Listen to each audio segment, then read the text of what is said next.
chamber of purifying tears. You have a good memory. Why exactly did you bring us here?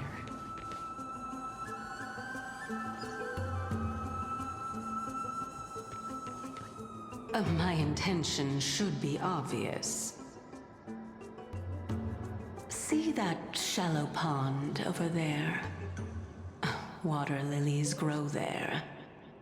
Initially, Circes watered them with their tears, while Nestia nurtured them with affectionate love.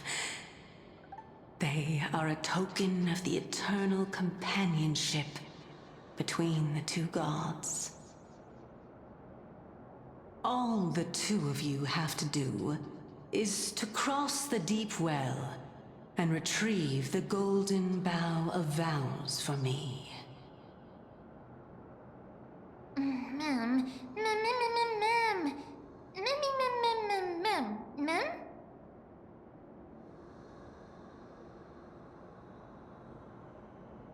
Indeed. Could it be that you actually do not know how to proceed? We can retrieve it, but I advise you not to waste your time on any schemes. Oh my. I'm helping you to eliminate your worries and obstacles, and yet I receive nothing in return? Besides, the bow is essential for awakening the heart and drawing water out of the source. If you can't find it this time, we can just remain trapped here for the rest of eternity.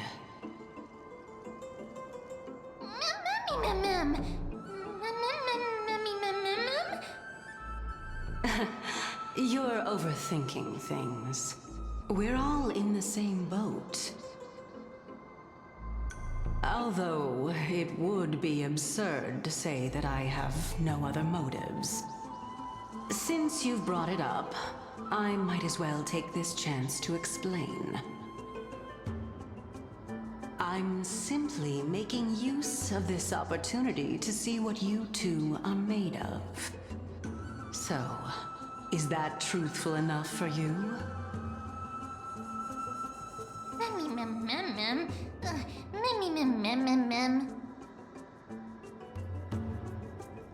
Now is not the time for me to elaborate further. So, please proceed. As a student of Anaxa, equivalent exchange should be something that you are familiar with. I cannot deny that. Mister, since our interests are aligned right now, it's better for us to do as she says. Besides, she knows about my past. Even though I'm not able to elaborate much, I can tell you that she has reasons to fear me. If you unfortunately turn out to be her ultimate target, please don't worry. I will promptly intervene.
Don't let me down.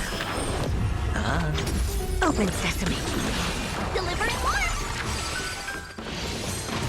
No dirty tricks allowed. Toward tomorrow! Onward!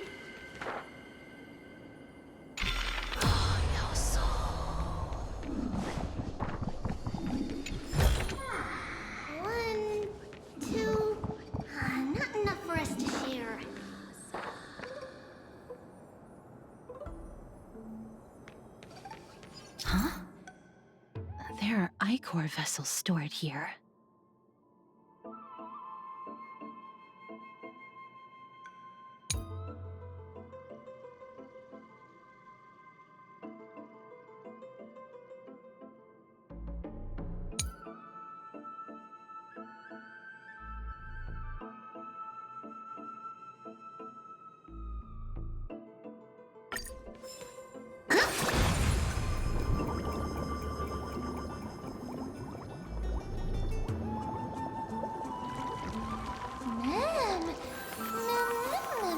Flowers, ma'am.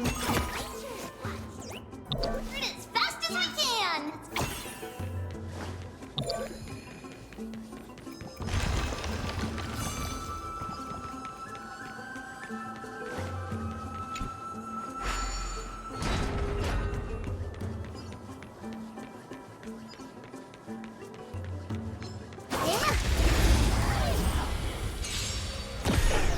I always deliver.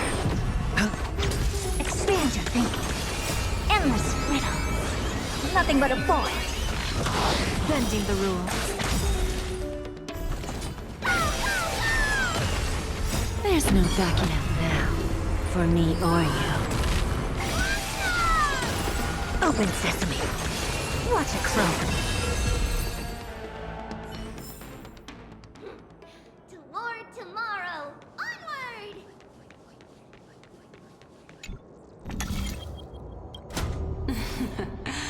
How smart.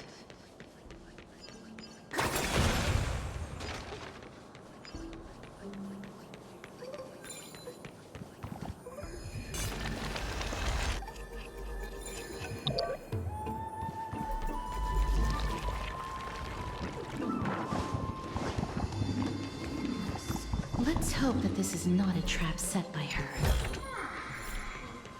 Twinkle, little star.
always deliver. Bust. Or maybe I'll take it off! Expand your thinking.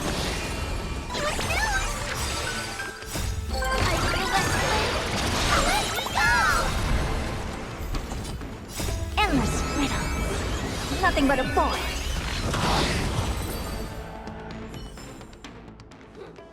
Toward tomorrow, onward!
This one's for Trippy, this one's for Cheyenne, and this one's for Treenan.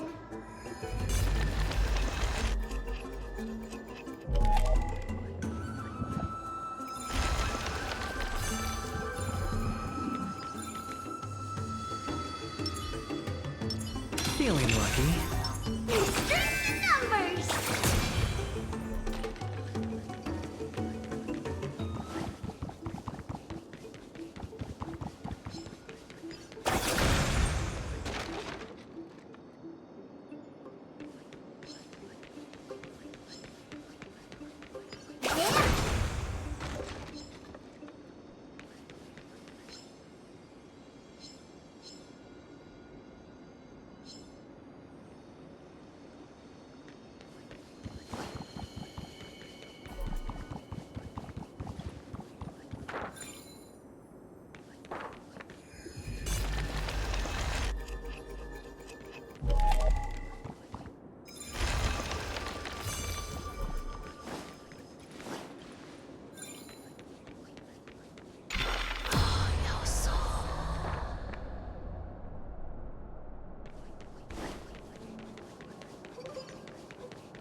One, two. Not enough for us to share.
So this is the Golden Bough of Vows. I hope that the Titan will not take their anger out on us.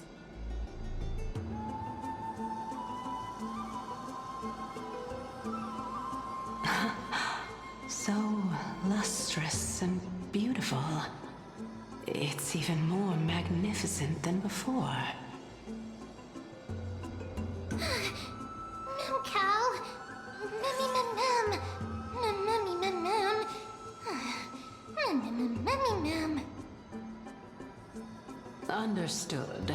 My apologies, Pink Bunny. Memmy bunny mem. Mummy mem mem mem. Is this the legendary Golden Bough of Vows? We'll know once we test it. There's a secret passageway behind the pond. It's faster if we take that path. How do you know this place so well? Well, I'm one of the 7 sages after all.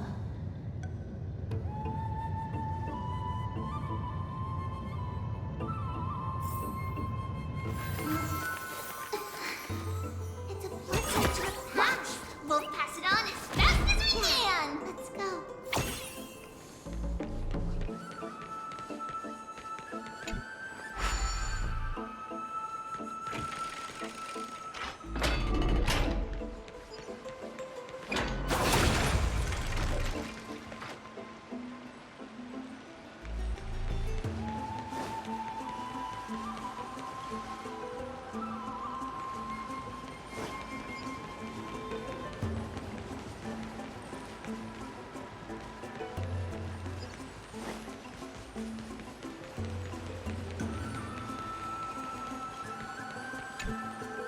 We're here. Could you kindly pluck a petal for me and place it into the pool?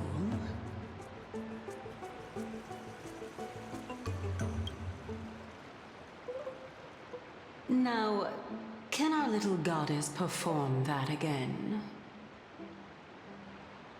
Huh? That being the oath of Nestia's priests. Right. Got it. O Nestia, with the weft as my vow, I beseech you, entwine my body with your golden thread and affection. Ma'am, Mammy lit up.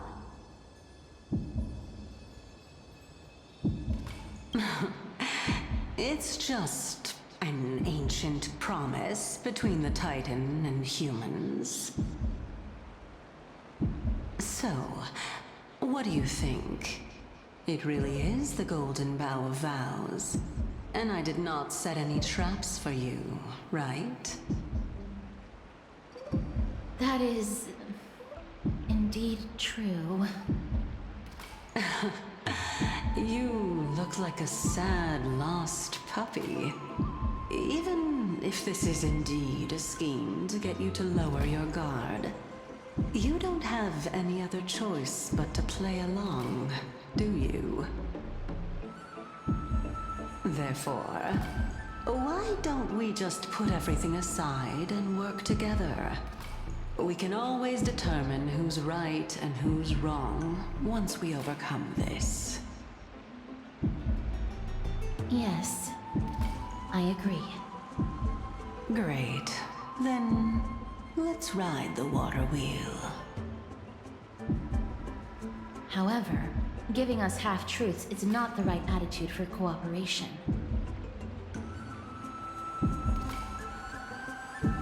Furthermore, according to the principle of equivalent exchange, since we have passed your so-called trial, isn't it time for you to make your intentions clear to us? I really can't bear to look at your sad expressions. Although you only cleared a simple trial, I'm willing to make an exception and treat you with sincerity. I'll allow each of you to ask a question. Up, but not the little bunny. So, ask away.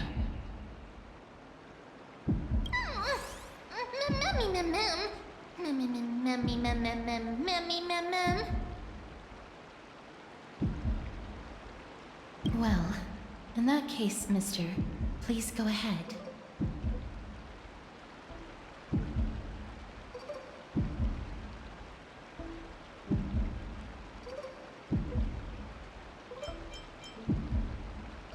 Oh, straight to the point.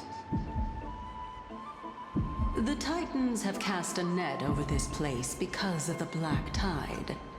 If we want to escape, I'll require your help to reclaim my true form. Well, it's your turn now, little goddess of death.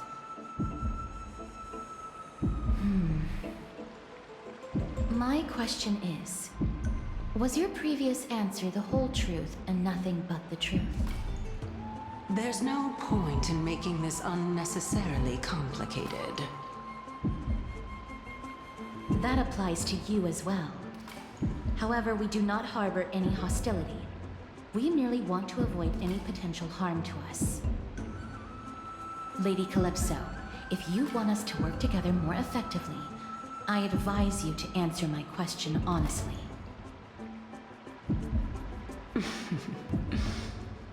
All right. I was completely truthful in my response just now. I have not deceived you, nor will I. With all due respect, omitting facts can also be considered deceit. Is that so? Regardless, I still stand by my previous response. Then please lead the way. After all, facts speak for themselves. The truth will come to light once we arrive at the Luminary Throne. All right, all right. I originally thought that you were just a beautiful flower planted in the mortal realm by the hand of Shadow. But now, I see you have some prickly thorns, too. I'll just consider that a compliment. Indeed. I'm complimenting your charming naivete. All right, go ride the water wheel. I'll wait for you up there. Mem.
Speaking of which, don't you also have a red-haired companion?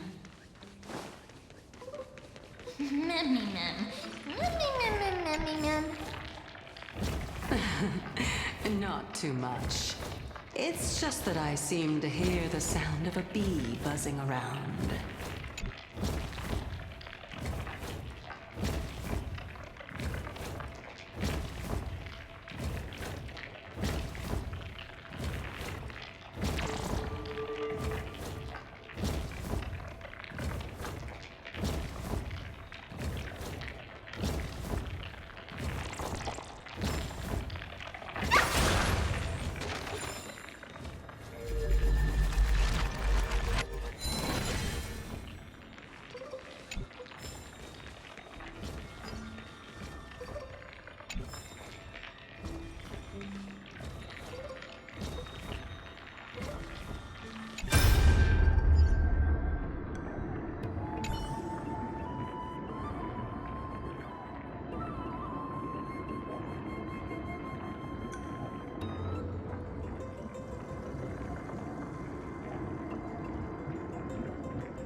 let me down. Open sesame. Just presses how much.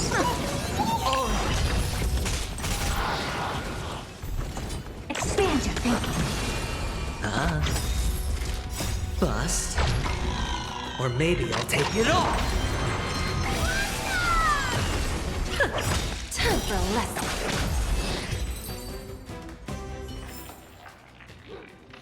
Toward tomorrow, onward!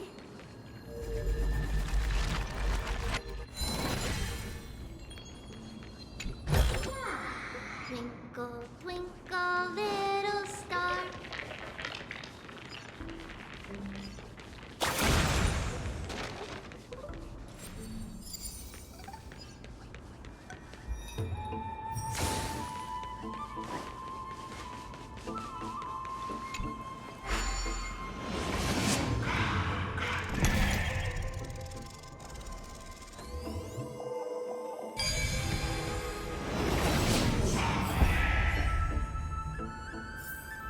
Here's a thumbs up for you!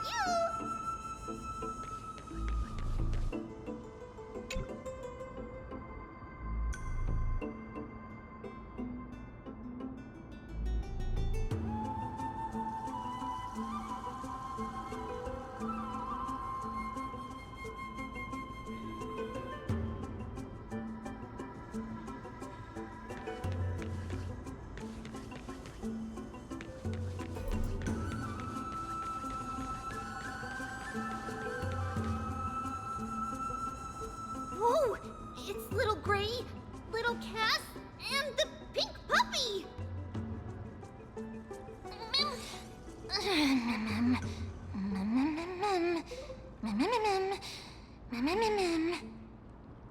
Lady Trianne, are you all right? Were you hurt? No, Trianne flew high up into the air so the monsters couldn't reach us.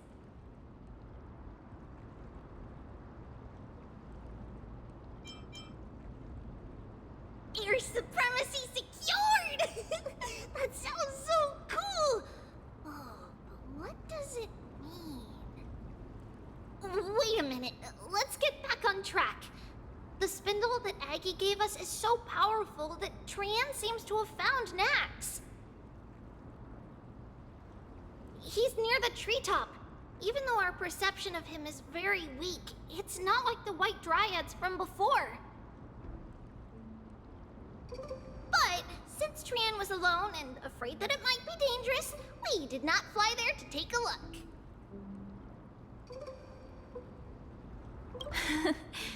It seems like Lady Trianne did not forget our promise.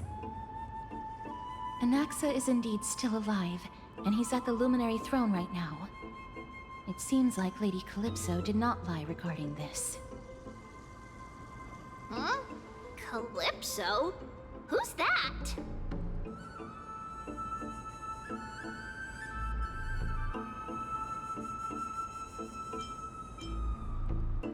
Whoa! A spirit? Trianne wants to meet this spirit that even the gold thread can't sense. Mem! Mem, mem, mem, mem, mem. Mem! Mem, mem, mem, mem.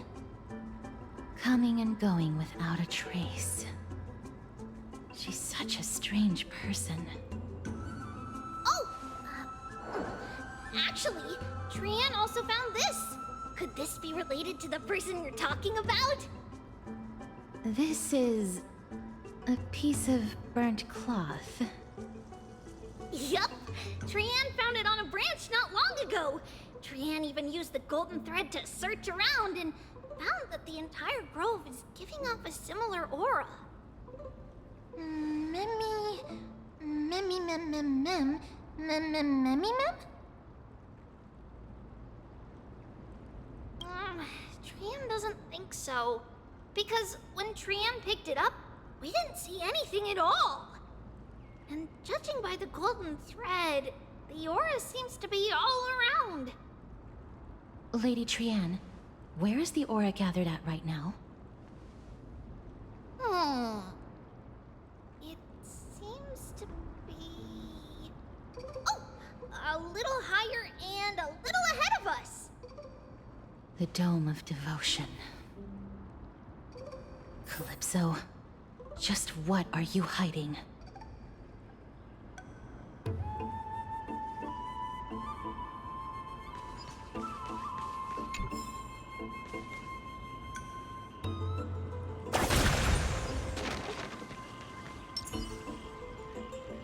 Feeling lucky.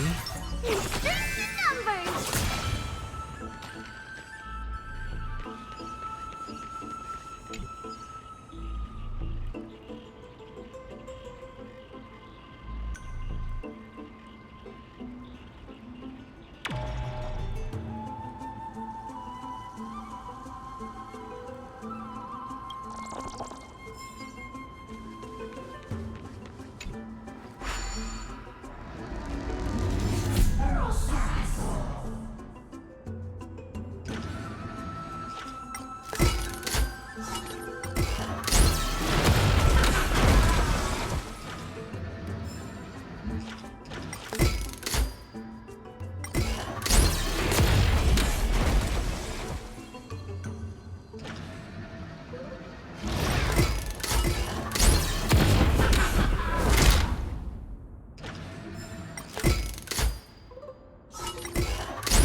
Twinkle, twinkle, little star.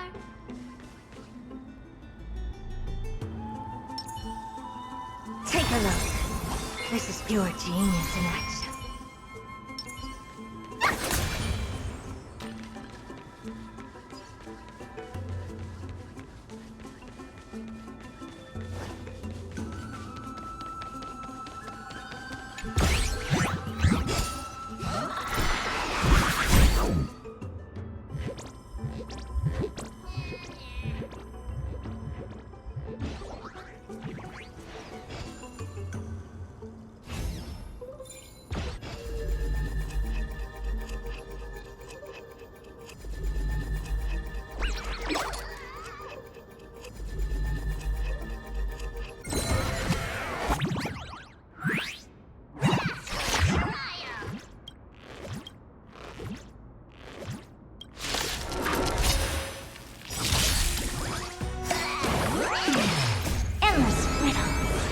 Nothing but a boy.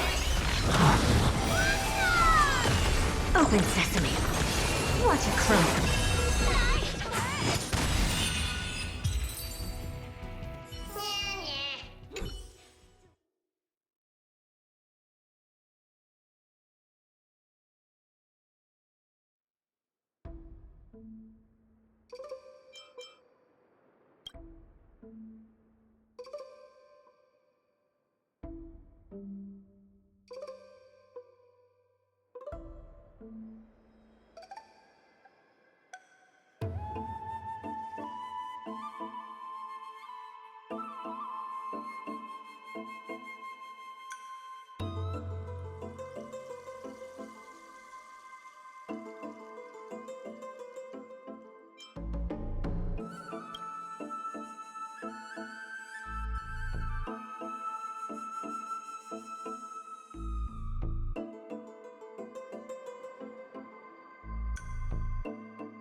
Everyone, let's be even more cautious.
Twinkle, twinkle, little star.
There's no one... Hold on. The butterfly of divine mind is gone?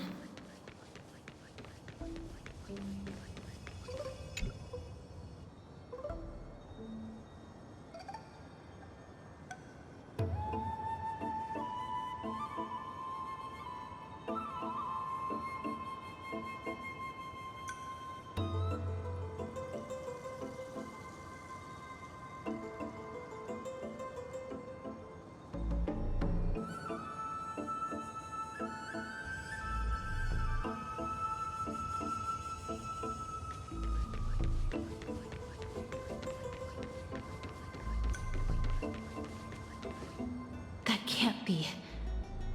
Was it for fending off the black tide? Or perhaps... What exactly is this butterfly of divine mind? Is it a very powerful guardian monster? No, how should I put it? It's considered a safeguard for the Titan's core flame. This butterfly is created from Nestia's remaining divine mind and bears the responsibility of guarding the core flame. Legend has it that someone can only pass the trial of the butterfly by proving they possess pure and unselfish love within their heart. Only then can they awaken the great tree to open up the path to meet Circes. But how are we going to prove it? Mem mem mem mem mem mem mem mem mem mem mem. Sorry, but even I don't know how. After all, this is a secret among secrets that only a select few in the entire grove and even Amphorius know. Rather than worry about this, Lady Trian, did the golden thread react to anything around here? No. That unknown thing seems to be even farther ahead and higher up.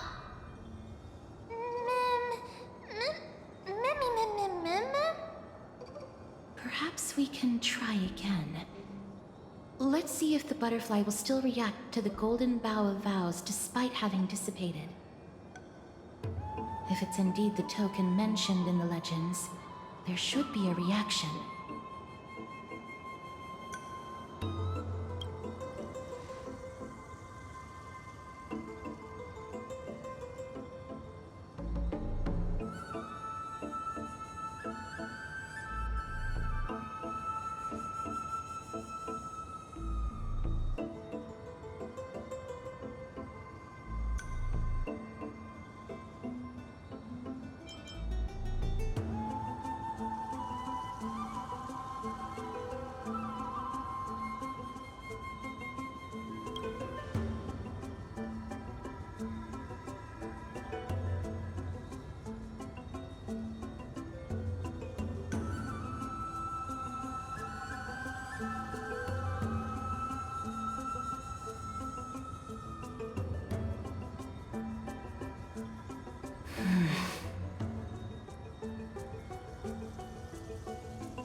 Let me give it a try.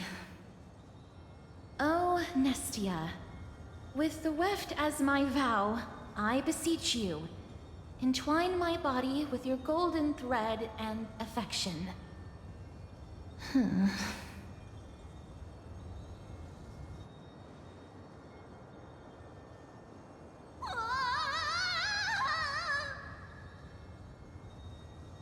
Lady Trianne, and even Mem? Where have they disappeared to? Little Gray, little Cass, look over here, quick! Mummy, he's about to burst into flames! The voice seems to be coming from the Star Chase atrium.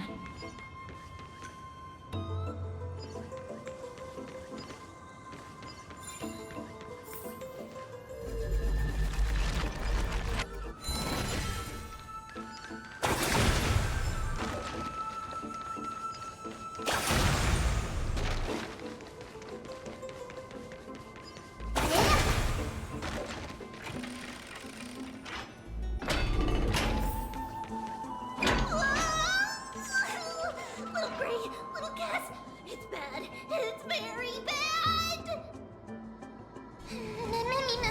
I'm fine.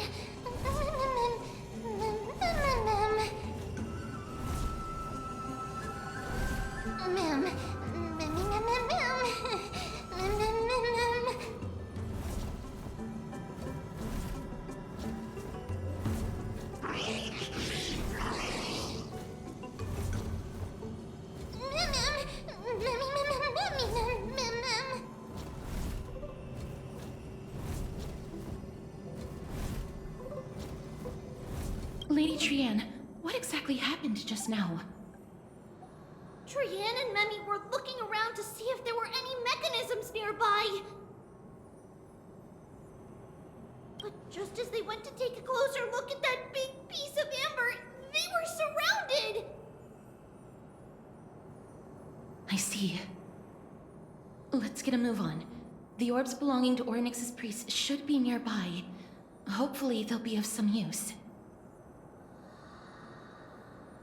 Memmy Mem. Memmy Mem. Memmy. Mem.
Don't let me down.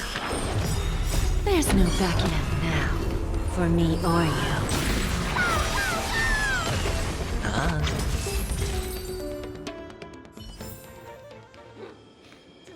Tomorrow, onward!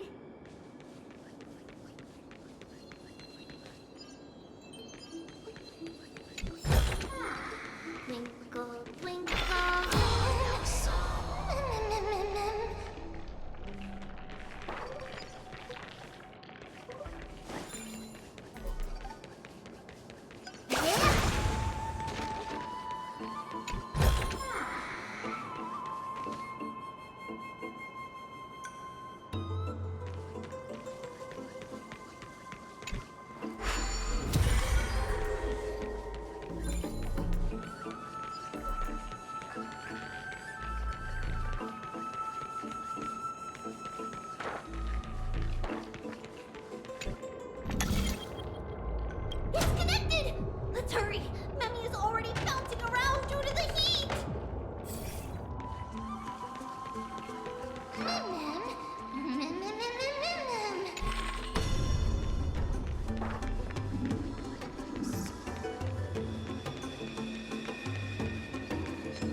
always deliver.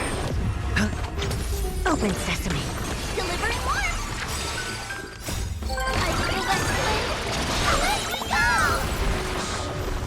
Expand your thinking. Endless riddle. Nothing but a void. Time for a lesson.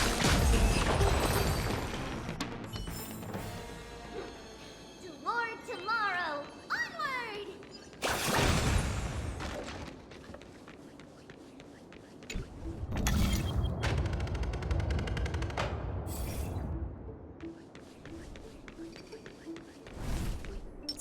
Feeling lucky.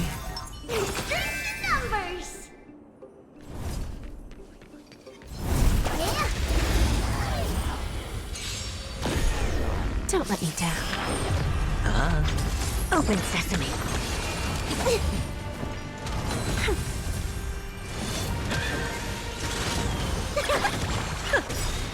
There's no backing out now. For me or you. Who's the little backstabber? spend freely. Bust. Or maybe I'll take it all. Expand your thinking.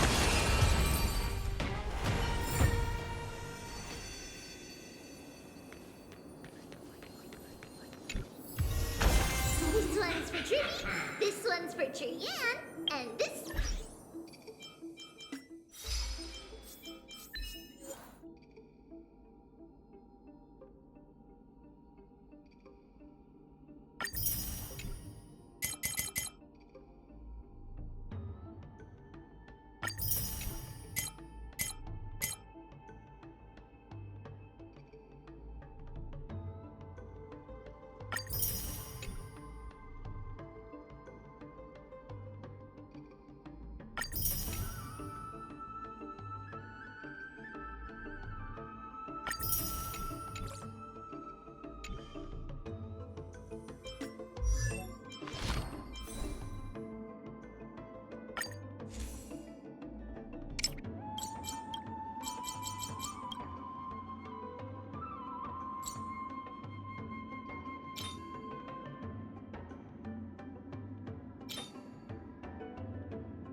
For us to share.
Don't let me down.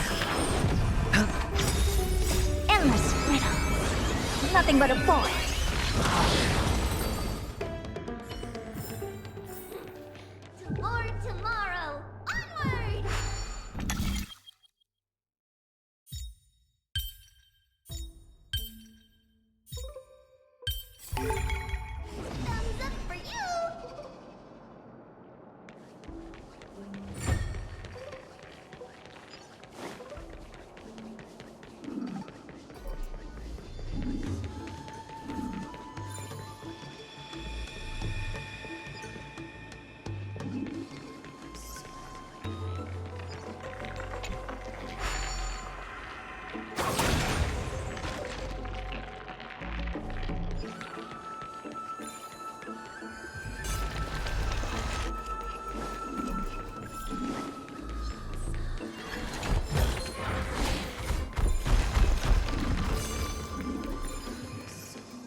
Feeling lucky.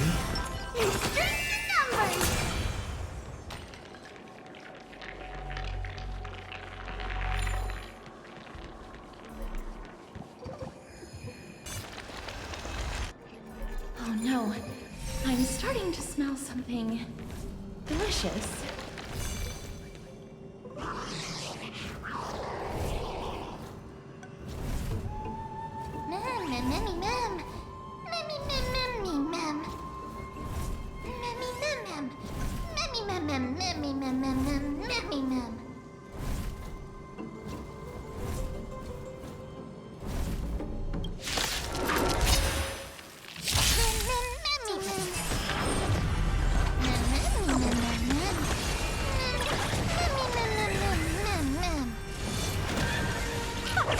It's on me. Expand your thinking.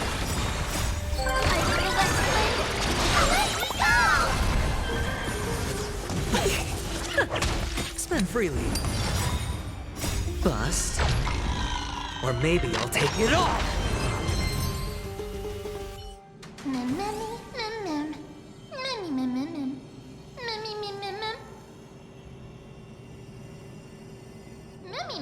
Easy, mem. Mem.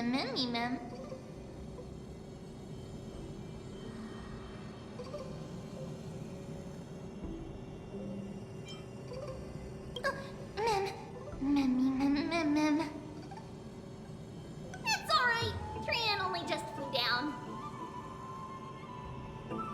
I'm glad that everyone is all right. Speaking of which, this piece of amber is... A remnant of Nestia's core flame. To get to the throne at the treetop, gather the embers before you with the golden bough of vows, and present it to the divine butterfly. Whoa, where did you come from? You finally appeared, Lady Calypso. Yes, it's been some time. The battle just now was a true delight, and I feel quite elated. It seems like I'll really be able to rely on all of you to reclaim my true form. Lady Trian, how does the golden thread react to her?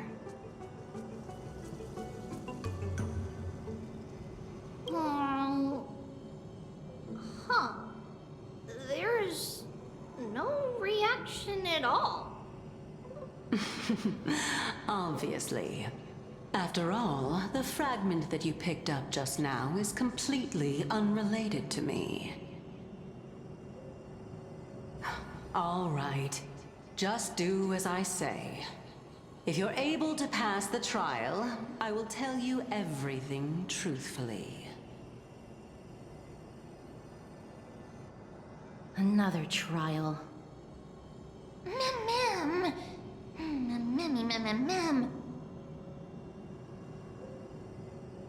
But we have to go to the treetop to find Nax anyway, right? I've got a hunch. Come, let's collect the embers and go confront her.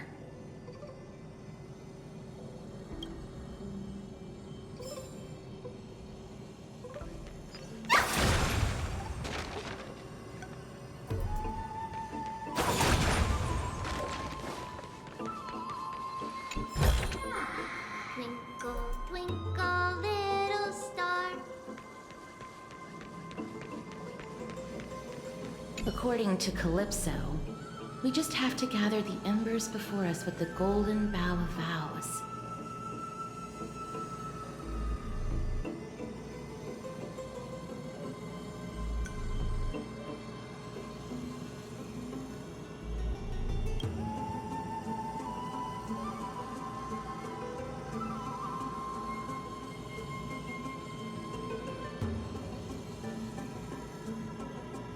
How incredible. Memmy?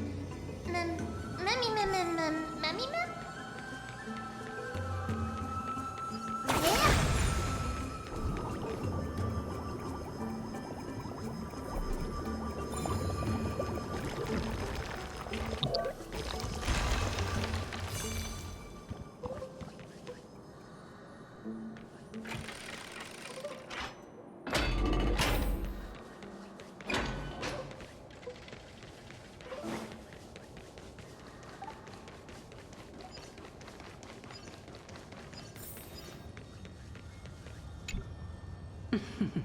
It seems like you managed to gather the embers. In that case, just offer it to the divine butterfly. It'll be fine. Let's just do as she says.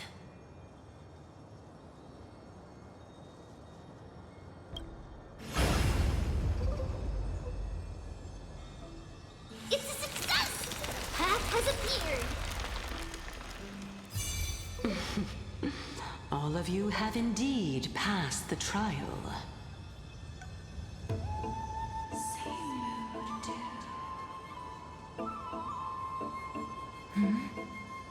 The sound of a butterfly's wings.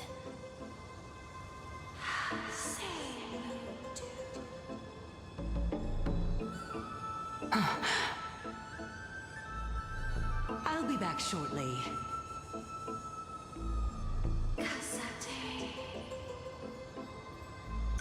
Of course, our promise still stands. But now, it's time for me to sacrifice myself.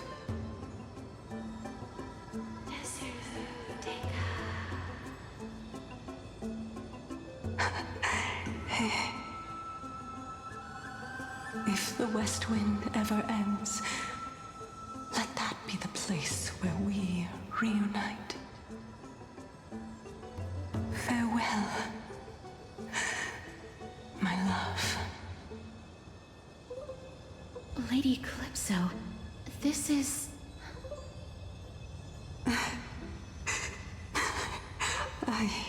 It's nothing much. Thank you so much for your help.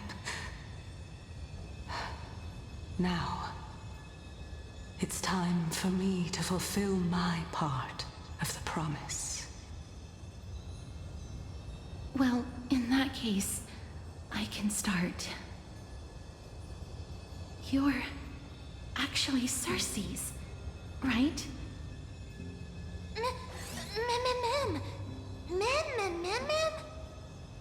Oh my. The children of humanity have passed the final trial at last. I was wondering when you were planning to expose me. How did you know? The riddle-like trials, your distrustful yet sincere character, referring to Nestia as your love, and... The head of the Litophagus is actually called Medea, and not Calypso. Since you knew from the start that I was not who I said I was, why did you wait until now to expose me? Because I did not believe that Cersei's would walk this world in a human form. I was also afraid that the Titans were under the control of the Black Tide, and would do us harm. Also, to make a claim, one must have evidence. This is the precious knowledge that I acquired during my time at the Grove. Excellent. To think we were able to gain a new chance at life in the midst of death. Fate truly is a mysterious thing. Well, shouldn't you also tell us why you went through all the trouble of setting up these riddles? Oh, the reason's quite simple. I needed your help, and just like how you were wary of me, I had to ensure that you were not villains who were trying to get their hands on the core flame. I also had to ascertain that you were capable of dealing with the threat at hand. Is this threat related to the Black Tide? Indeed. And it's even more related to that lost item from before. Its owner is a quiet and paranoid hunter who seems to have been reborn from the Black Tide and is attacking along with it. As I could not do anything about him, I split my body up and escaped to avoid harm. I bided my time for a chance to seek assistance. Unfortunately, this was not a sustainable long-term plan. What you mean is that you hid your own core flame? Indeed. I split it into 3. I hid one within the Golden Bough of Vows, and sealed another in the Amber, along with Nestia's remaining embers. As for the last one, it's currently in Anaxa's body, which is in dire need of repair. What? Do you mean that you're using such a method? After all, the scholars of the Grove have always been willing to lay down their lives to defend my core flame. As a respected god, it would be too embarrassing if I were to do nothing and simply watch the children of humanity give up their lives for me. Especially that heretic named Anaxa. He did not even hesitate to tear his soul apart and use it to perform a miracle. He trapped all the creations of the Black Tide within the grove, so that they would not be able to harm others. His way of thinking was so out of the ordinary that I felt it would be a waste for him to meet his demise in the Black Tide. And so, I decided to save his life. Of course, this also meant that I was able to conceal myself and remain hidden. Well, that's also an equivalent exchange, right?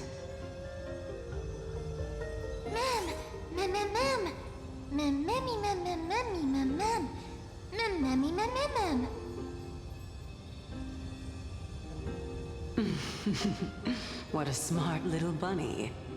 This way, I'll be able to regain my true form, and you will be able to bring the core flame and your teacher back to Akama. We'll also take down the black-robed swordmaster at the throne, together in one go. But, Circes, aren't you the reason, Titan? Even if I do not have the authority of strife, I'm still a god. I just need you to buy me some time against the warrior's blade. Once the core flame is reformed, I'll be able to show my hand.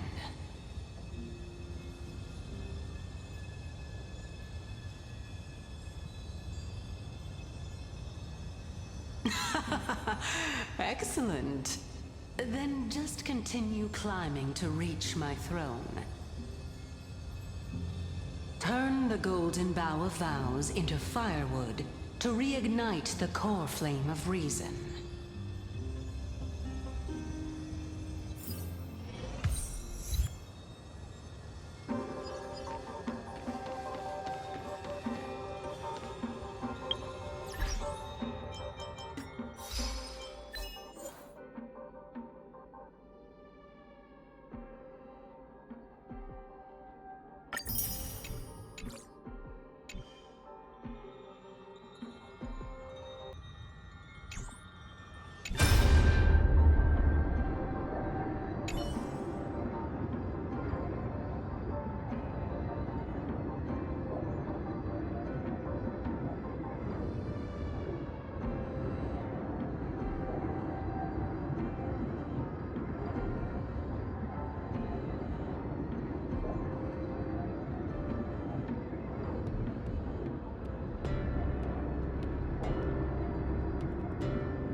I'll leave it to you, children of humanity. May you be blessed with good fortune.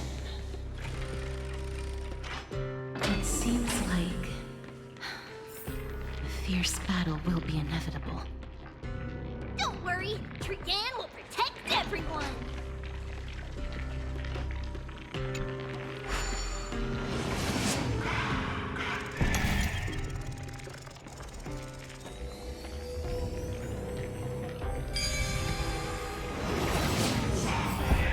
Ahead lies the Luminary Throne. And also, the battlefield that we're about to step onto. Ma'am, ma'am?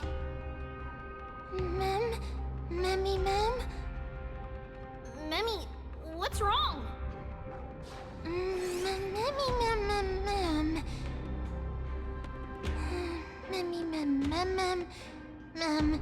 ma'am. Memmy, ma'am. Is this Professor Anaxa?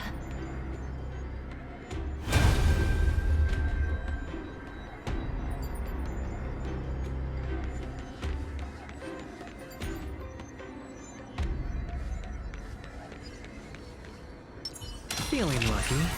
Straight numbers! My eyes can no longer see. No matter. All I have to do is to place his body at the core of the array. For the sake of Emporius. Die with me, Titan.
Circes was right.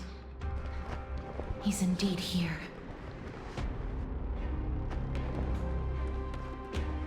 Who is this black-robed guy?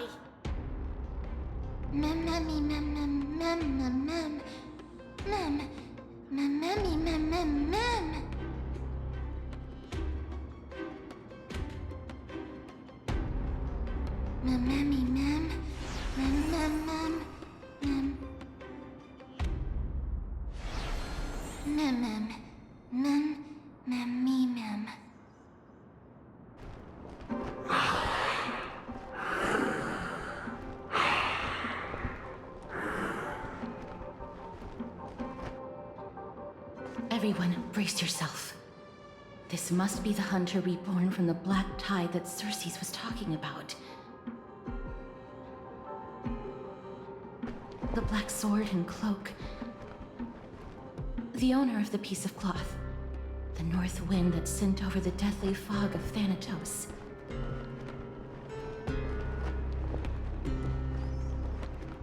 You're not demigods. Stand down or die. Run! Mem.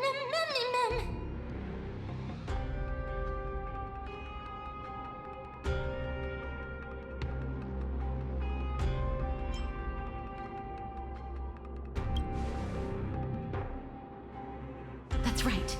Let's do our best to buy time for Circes.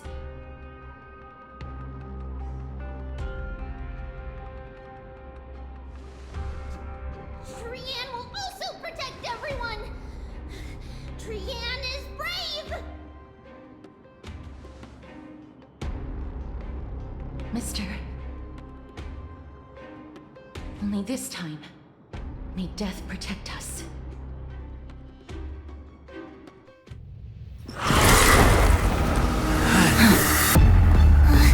Be careful. One slash. Two slashes.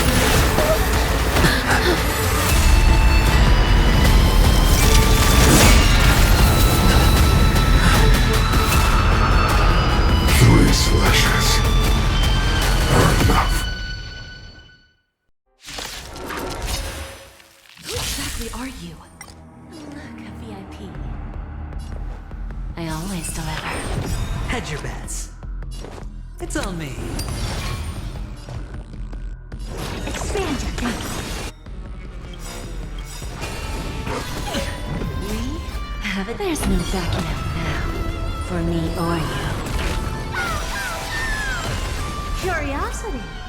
Endless riddle. Nothing but a point.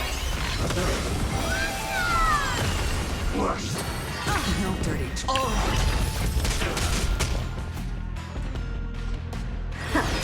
Who's the little backstabber? Underestimating us will cost you! Lose some, win some.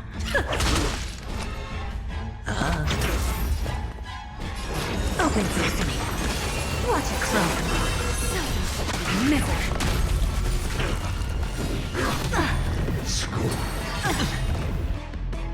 Curiosity. Endless riddle. Nothing but a point. Expand your thinking. Glimpse the unknown.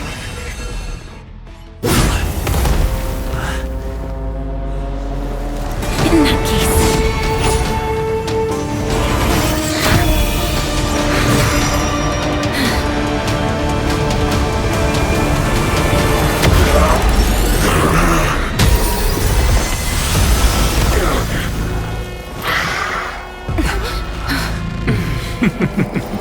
Can't be killed in a single blow.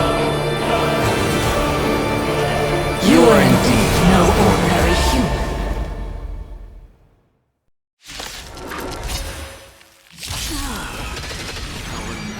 Since the ambush failed, it'll be difficult to find another opportunity.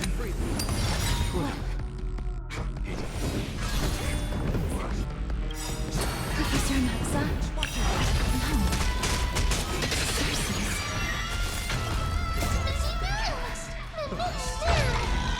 Or maybe take it all. Never seen perfection before? Open sesame.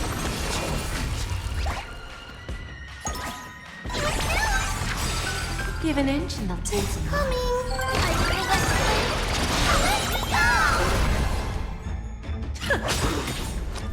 We? There's no backing out now.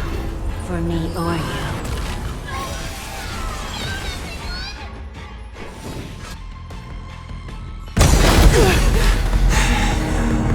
This is bad.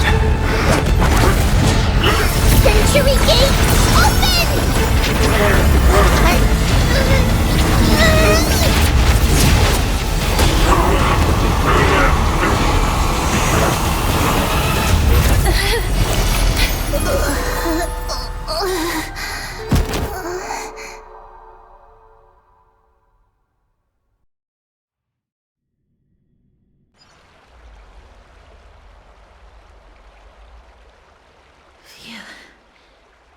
was a close call. Thank goodness that we returned to Akama unharmed.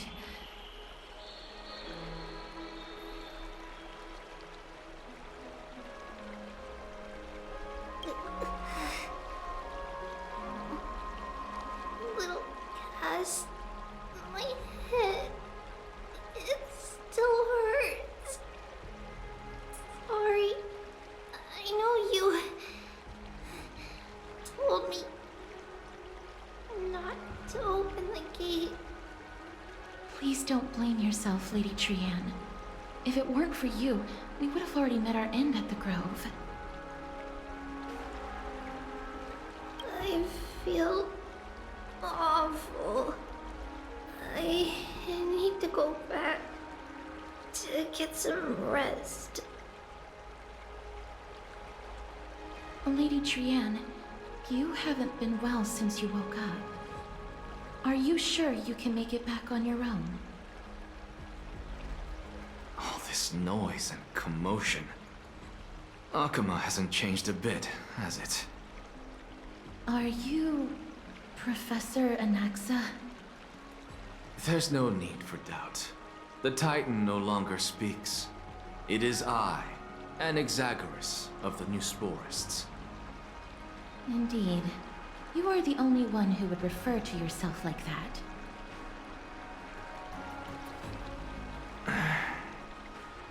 Professor, let me be frank. The mission Lady Aglaya entrusted us is to search for survivors, uncover the truth about the disaster at the Grove, and retrieve the core flame of Circe's. That does not surprise me. And now, I'm a survivor who witnessed the entirety of the disaster, as well as the defenseless bearer of a core flame. Are you going to bring me to Aglaya to fulfill your duty?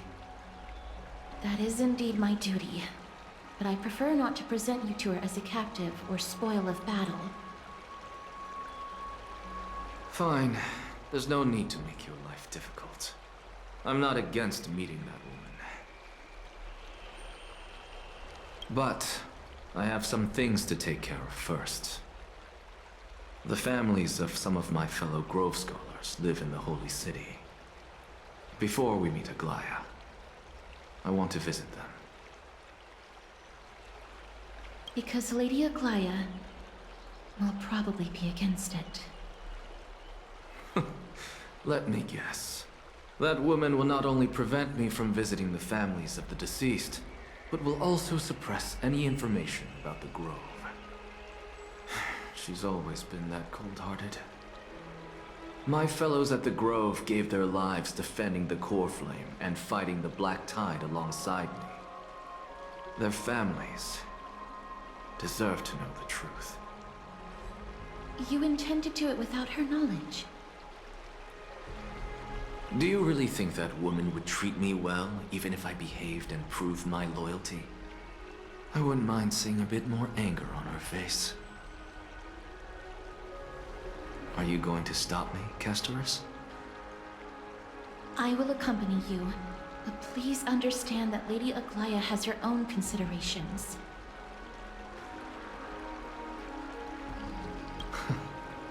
You truly have the makings of a fine scholar, putting yourself in other people's shoes like that.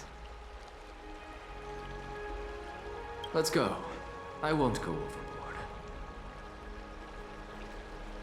So, after all these years, you and Lady Aglaya are still...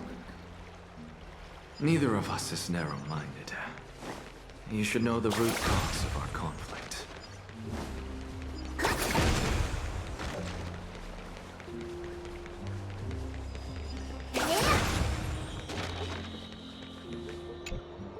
Hello. And you are? Hello. If I'm not mistaken, you are Kallinicus' wife, right? Yes. Oh, are you a messenger? No wonder I haven't heard any news for so long. There's been a change in personnel, hasn't there? Ma'am, Kallinicus passed away a few days ago, defending the Grove against the Black Tide.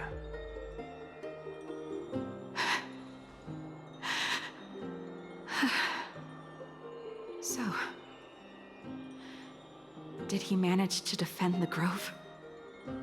Huh?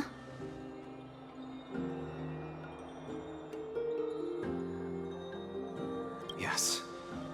He managed to protect Cersei's core flame at the cost of his life.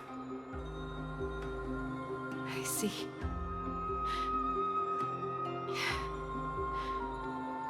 I'll select some of his possessions and pick a nice resting place for him.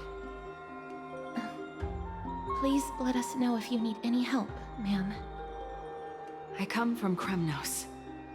Death and sacrifice are things I've learned to face with composure.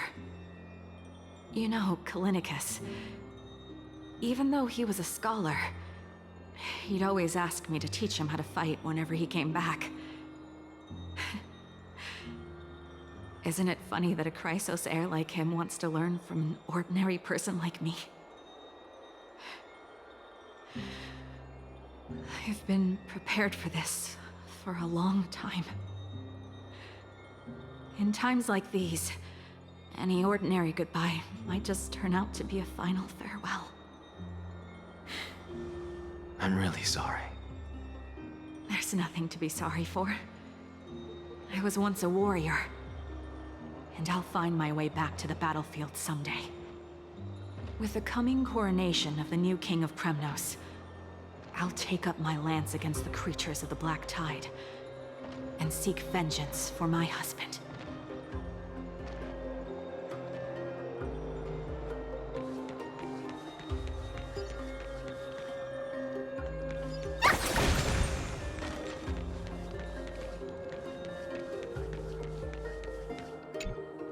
Oh, hello, young ones. Is there anything I can help you with? Are you the father of Keinani and Artakama? Ah, yes. Did my daughters cause trouble at school again? Alas, forgive this old brain of mine. Both of my daughters graduated long ago, and they are now scholars at the Grove. As I get older, memories from years past tend to blend together. What's the matter, young one? Why so quiet? Did my daughters really get into some trouble? If they refuse to apologize, just let me know. Their old dad can still talk some sense into them. What should we do? I really can't tell him.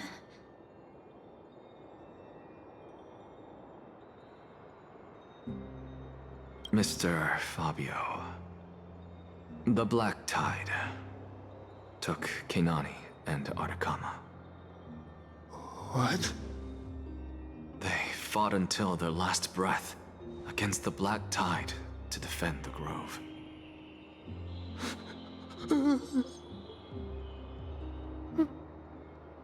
As the Chrysos heir stationed at the Grove, I failed to protect them. Mr. Fabio, if you're upset... Don't put it that way. Even if my Artakama wasn't one of the Chrysos heirs mentioned in the prophecy, she was still a heroine, wasn't she?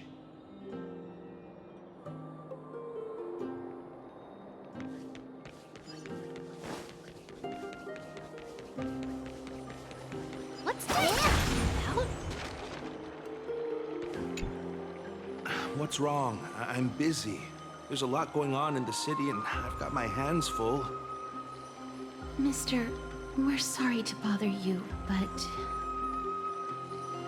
Wait, Lady Casters, did Lady Aglaia send you because of some mistake I made at work? Keep your cool, Titus. I'm Anaxagoras from the Grove of Epiphany, and a colleague of your father, Old Titus. A few days ago, your father passed away. Wait, What? My old man died?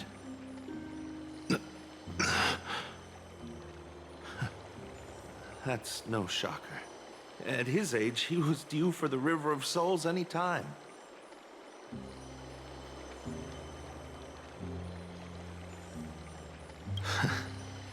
Just up and left me behind. That old man. I've been telling him for ages to stay in the Holy City and enjoy his retirement. But no, he just had to go off to that grove and mess around with those scholars.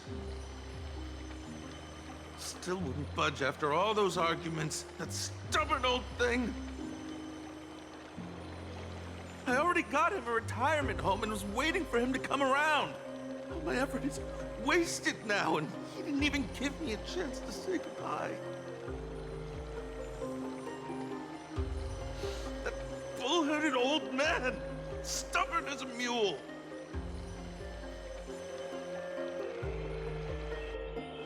That is it. That's all the colleagues' families that I remember. Good work, Mr. and Professor Anaxa. Let's go. Take me to see Aglaya. All right. I'll lead the way.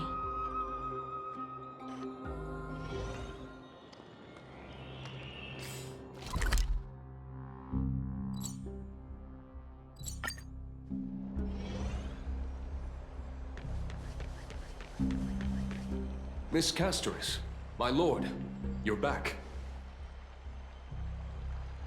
Hello. We have an important matter to discuss with Lady Aglaya.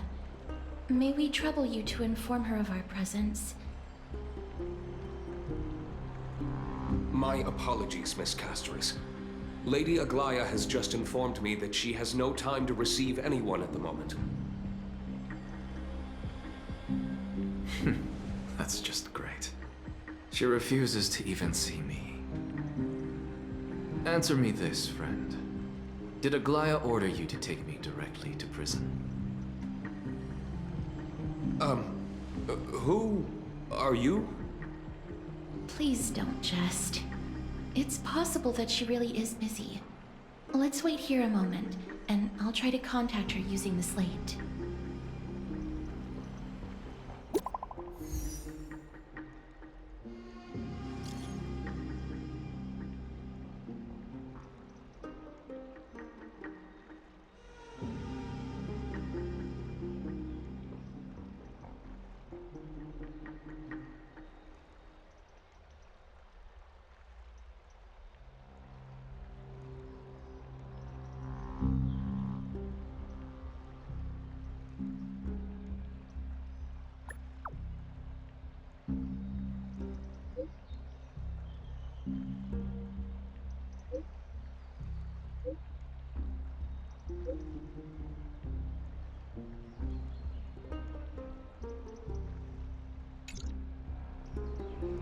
It's fortunate we don't have to confront that woman while I'm hauling around this sick body. Castoris, and this friend I haven't gotten the chance to know, I'll take my leave for today. That Titan made a myriad of adjustments on their own. My head still aches from that. I don't want to stay a second longer in this noisy city if I can. Please be careful. Akuma isn't the grove. This place is covered by her golden threads. I know. That woman is extremely confident I won't escape her grasp. Don't worry. As I said before, I'll mind my behavior.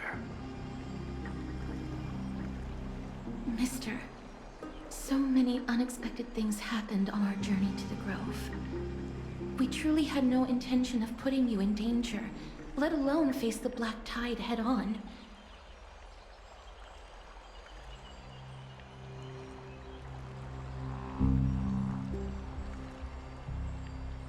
The Black Tide is not just an enemy of Akuma, but all of Amphorius.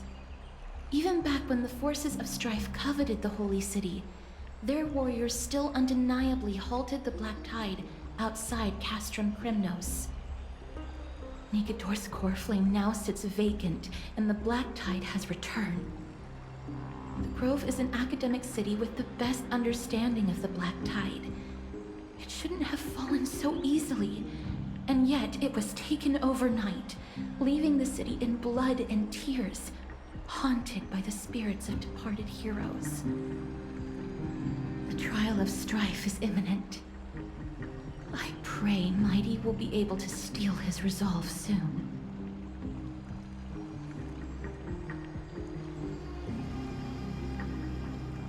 Lady Treeby once traveled across thousands of cities in Amphorius to repel the Black Tide. But even they have no recollection of this powerful enemy in all their journeys. Perhaps the fall of strife has triggered even more terrifying events in unseen places. As for me, I detected a strong stench of death from that entity. But it wasn't because it had a connection with Thanatos. I'm afraid it's purely because it has sent countless others to their deaths. Speaking of Thanatos, Mister, there is something else I wish to verify with you. You must have an idea of the curse I bear by now. I was born as the shadow of death, a poison shunned by all living beings. Yet when you caught me in the grove,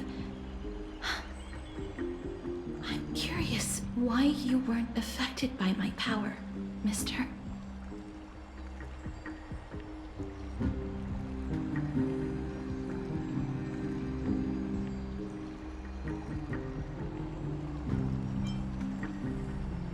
That might be the case if we only brushed the very tips of our fingers. But back then... My apologies for the abrupt question. For all my life, I've always wondered, what is my connection to death? And why am I inextricably linked to Thanatos? Mister, you must be tired after being on the move these past few days. Please set aside the tragedy at the Grove for now, and rest for the day.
This person's name was seldom mentioned by others. Incomplete, just like his fate.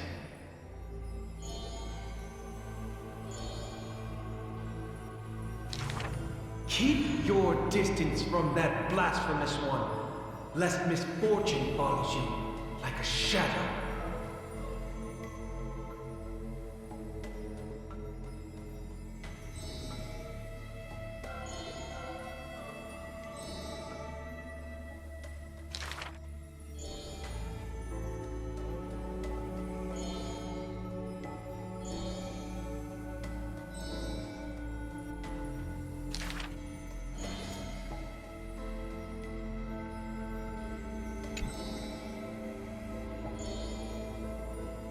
Faced with the god's edict, even I cannot resist.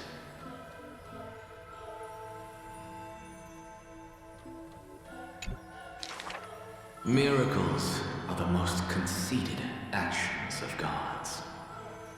They are God's denial of humanity via might. Magic tricks are the most articulate rebuttal. They are humanity's imitation of godhood via intellect.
What's wrong?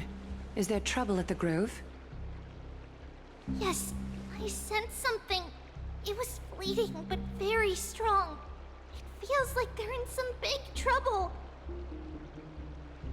Trianne used the Century Gate again. Can you see what's actually happening? No, like always, but the enemy's aura has disappeared. Maybe they've moved to a safe place? Let's hope that it's just a false alarm. We should place our trust in him and Castorus, teacher. They will keep Trian safe. Peggy, you're talking like we are little kids. One day, Trian will reach her limit, and Trebi will take on the role of gatekeeper from her. We are all aware of that. I am just a little concerned about her state of mind. Trian was already unable to speak, even in short sentences when they left. We want to say a proper goodbye at the very least. I will pray with you. Thanks. And Aggie, it looks like we will need you to come with us to the baths this time to unwind. It feels like neither of us have laughed for a long while. It's time to head out with the west wind! All right.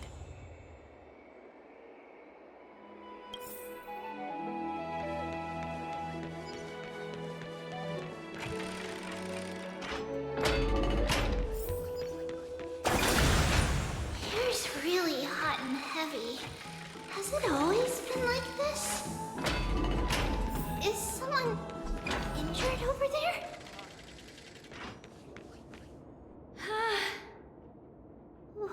What happened here? Watch out! Watch out! For the Kremnoan! Kremnoan? This is their doing? Aggie, now's not the time to dwell on that. Let's help the injured people first. Excuse me, coming through. Oh, you two are here as well. That's a relief. Even the Twilight Courtyard is involved? What in the world happened here? I actually just came to relax. But as soon as I got here, I saw all these people lying on the ground. I've examined them, and they don't seem to be seriously ill. It feels like they've just spent too much time in the hot water. Multiple individuals fainting simultaneously from the hot pool steam? Where is the manager of the baths? He disappeared, and no one knows where he's gone to. Some people have been saying that the Kremnoans are behind this. Lady Aglaya, what do you think about this? Let these people rest. The two of you, please come with me. Have you thought of something, Aggie? Yes.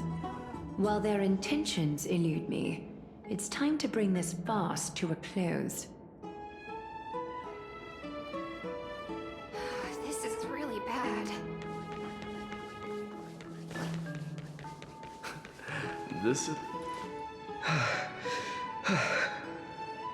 Snowy! Even Snowy!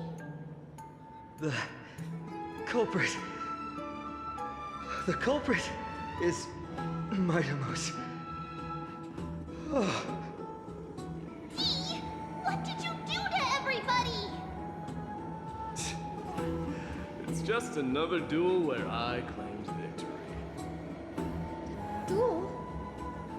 As I expected. On the surface, these two are the mightiest warriors in the Holy City, but they're still impulsive youths at heart. Speak up, Mighty. Tell us exactly what kind of foolishness you and Finan indulged in this time.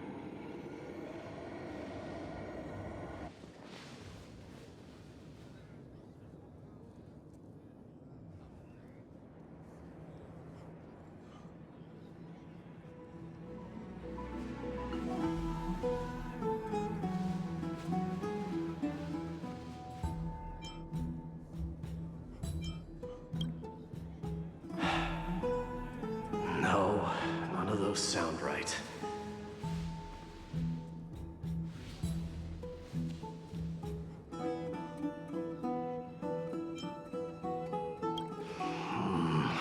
get it.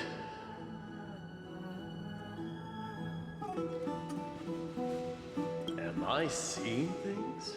Is the magnificent deliverer finally deigning to step outside?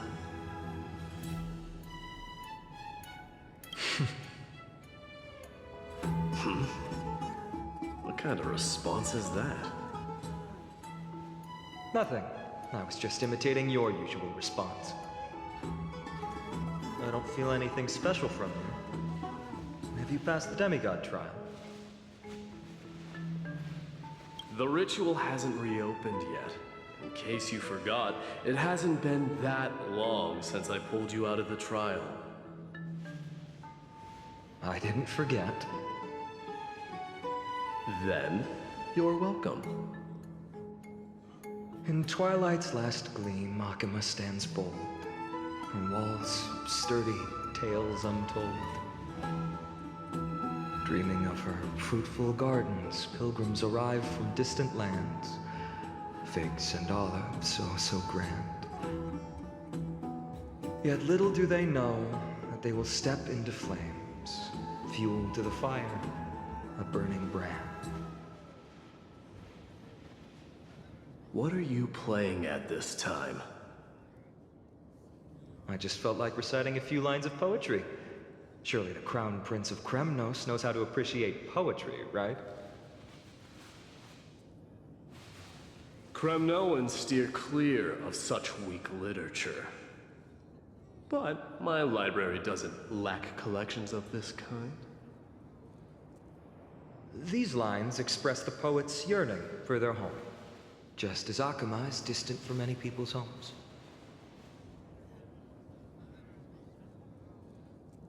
I know how to interpret poetry, Haikis. There's no point in pretending to be profound, my friend. Thank you for helping me out when I was in a tight spot, but it seems to me that you aren't prepared for the trial either. Don't compare your situation with mine. My people are still relying on me. I can't ascend to godhood on my own without first resolving their issues. So, are you suggesting that you, the mighty Mightimos, and the heir to the throne of Kremnos, wish to defy tradition that has endured among your people for millennia?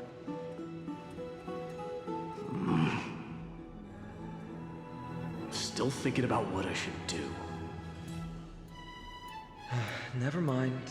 It's probably not my place to offer you counsel. An idea does strike me, though. Go ahead. Let's see what terrible ideas you've come up with this time. Maybe we both need to relieve some stress. Come, Mightimos, let's recommence our previous competition. This time, we'll see who can stay in the super hot bath for longer.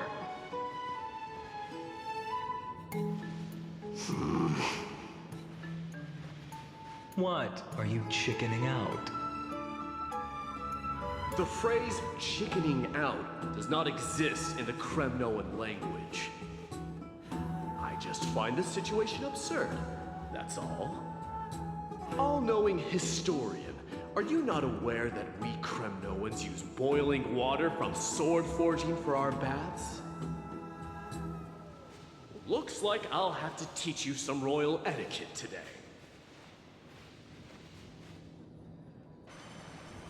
And thus, an unprecedented sauna battle commences!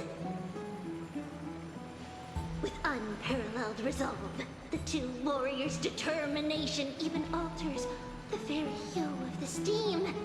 Flames intertwine with scalding vapor, reaching toward the heavens, shrouding the sky in the sun. The spectacle is so magnificent that none dare gaze upon it directly. Since we can't see what's happening in the competition, why don't I regale you with a tale of kings to pass the time?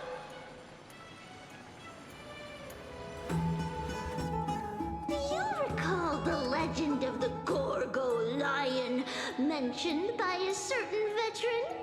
The central figure, the main character, was not the sole sovereign of that land. An Oryx stood as its formidable rival. Long before the dawn of Era Chrysia, the two beasts started their timeless battle on the plains of Tritos. The lion regarded the Oryx as its food, while the Oryx perceived the lion as a scornful, oppressive, and challenging barrier that it swore to topple with its antlers. For tens of thousands of years, without respite, the two creatures thus continued their relentless pursuit and rivalry.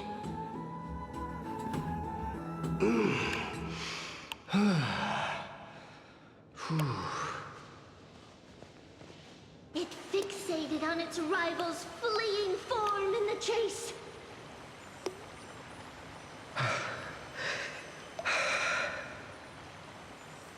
It set its sights on the other's neck, nearly within reach.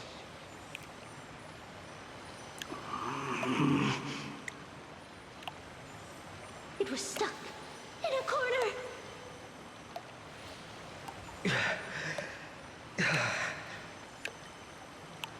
It had nowhere to escape. On the land of Amphorius, some lives meet their end at dusk, some at dawn, and yet others are fated to perish under the blistering sun at noon. And at last, the most scorching moment of the day descended upon them. The formidable hand of fate heeded their call and arrived! My lords, would you like me to reduce the temperature a little?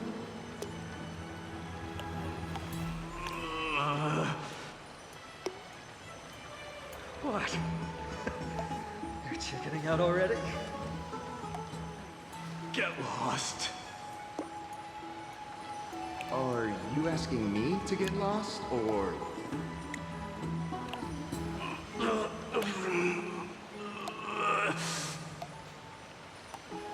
Do whatever you want. Oh, please forget my presumptuousness, my lords.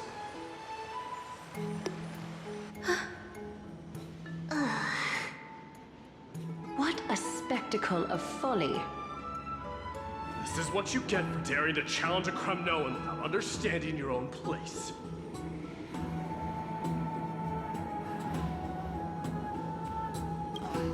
What I'm saying is, your little game dragged down quite a few innocent souls alongside you. We will personally escort back home the customers left awestruck by our formidable presence. This isn't fair. You're wearing way less than I am. Is this the latest trend now? Getting into the baths while dressed in full armor? Don't look at me like that. It was he who challenged me. There is no word for flee in the Kremnoan language. Very well. Let us bring this farce to a close, shall we? Warriors, it's time to get moving.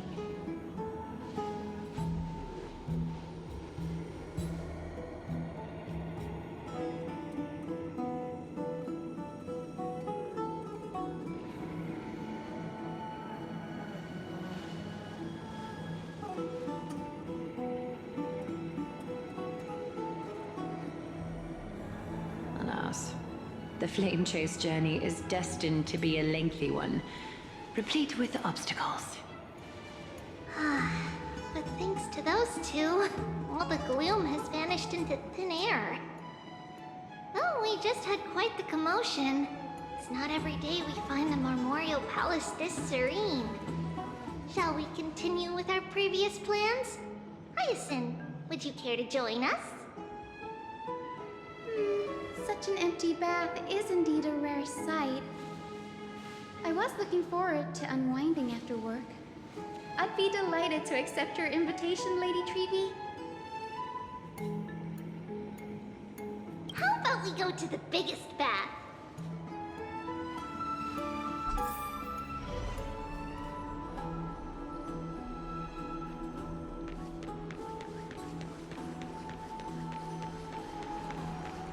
Let me check. The water temperature feels just perfect. So, how is the feeling of having the entire bath to yourselves? It's so good. But, Lady Treeby, aren't you going to soak in the bath with us?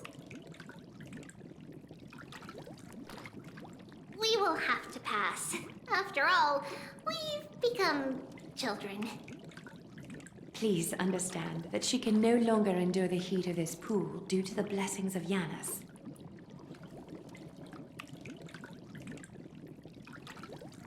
Oh. Are you curious about us, Hyacinth? I am, but something tells me that it might be better to change the topic. Don't get all nervous. It's not something we can't discuss. The truth is, a long, long time ago, we were a mature adult just like Aggie. Then, because of reasons, we inherited Janus's divinity and gained the power of passage. And in return, the price we had to pay was the splitting of our soul.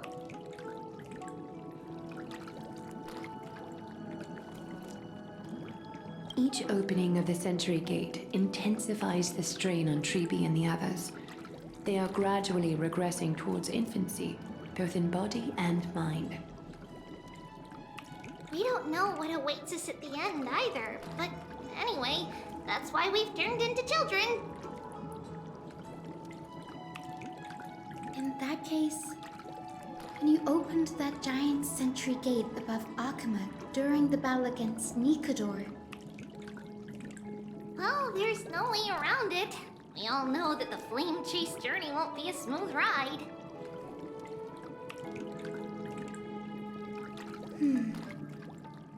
Maybe we can find a way to fix it. The primary research focus of Noosporists is the soul. We explore its depletion and methods to restore dispersed souls. As long as research continues, there might be a breakthrough that can help. We will do everything we can. So your first reaction is in fact denial. You're indeed an Access student. I look forward to your good news, Hyacinth. Now there's another reason to look forward to tomorrow.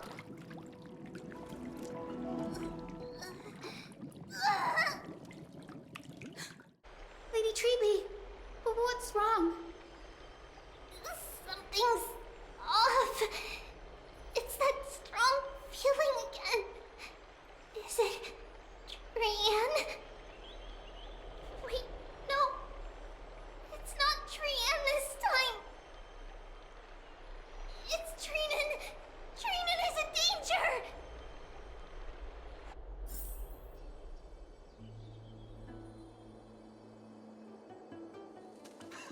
I win this round of escorting the bathers home. How does one contender alone make a valid competition? Offering a compliment or two wouldn't be the end of you, you know. Haikas. What is that word? Is that your native tongue? It means hyena. I'm likening you to a weak hyena. By the way, you emphasized the completely wrong syllable. Though we've been acquainted for some time, I have rarely heard you talk in the ancient tongue of Kremna. It's because I'm not exactly a master at it either.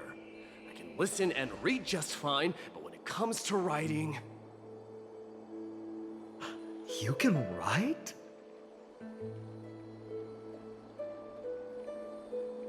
You speak as if you don't have a brain. That was in jest. I understand. After all, you spent all your childhood wandering far from home. Worry about yourself first, Deliverer. You also never mention your hometown, apart from when you need to introduce yourself. Well, it's because there isn't much to say. Aedes Elysiae is simply a tiny village that disappeared many years ago in the flames of war. The only times I get to see it are in my dreams, and in the trial from the Lance of Fury. I knew it.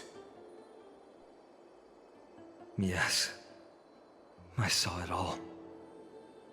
Aedes Elysiae ablaze with everyone. My family, friends, and my kin, lying in a sea of flames.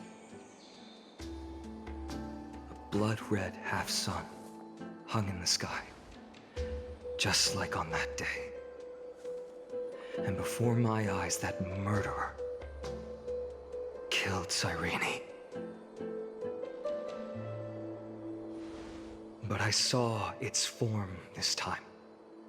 A black cloak, an eerie mask, and a broken giant sword that carried an ominous aura. I fought it in the trial. But even though I've been fighting, improving, and resolutely getting stronger all this time, I still couldn't defeat it. You were blinded by hatred and almost lost yourself in that trial. That's right. And that's why I am truly thankful to you, Marimus. You finally picked up some manners. Better late than never. Then what about you, Mighty? What did you see in that trial?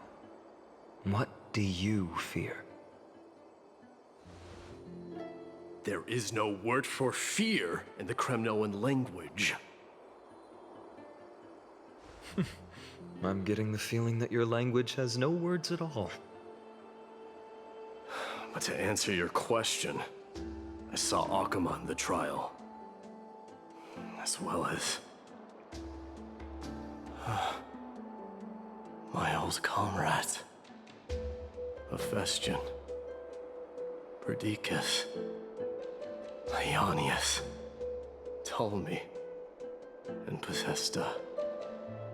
Ever since I returned from the Sea of Souls, these five have been by my side. We faced life and death together during our days in exile. Those 10 years were arduous, yet filled with moments worth treasuring. Each night, we would gather by the campfire, savoring honey brews and singing our hearts out. The wind in the wilds of Amphorius smelled like rust. Hephaestion would always tease me about adding goat milk to the honey brew, claiming I ruined the blood-red color of the drink. He had a scrawny figure, but was a relentless force on the battlefield, dispatching foes without so much as a blink. Perdiccas was an expert in concocting medicines, delving into all those strange folk remedies. Ionius was a swift runner and our most reliable messenger. Ptolemy was a real bookworm, always spouting off in chapters and verses. When we left Kremnos, he made off with a stack of ancient tomes from the Grand Library. Not like it mattered, as my family owns the library. And then there was Possesta. He was the silent type, but a truly masterful musician. This is the first time I've heard you mention these five, and their names. They They died on the battlefield before the Kremnoan detachment managed to join Akuma.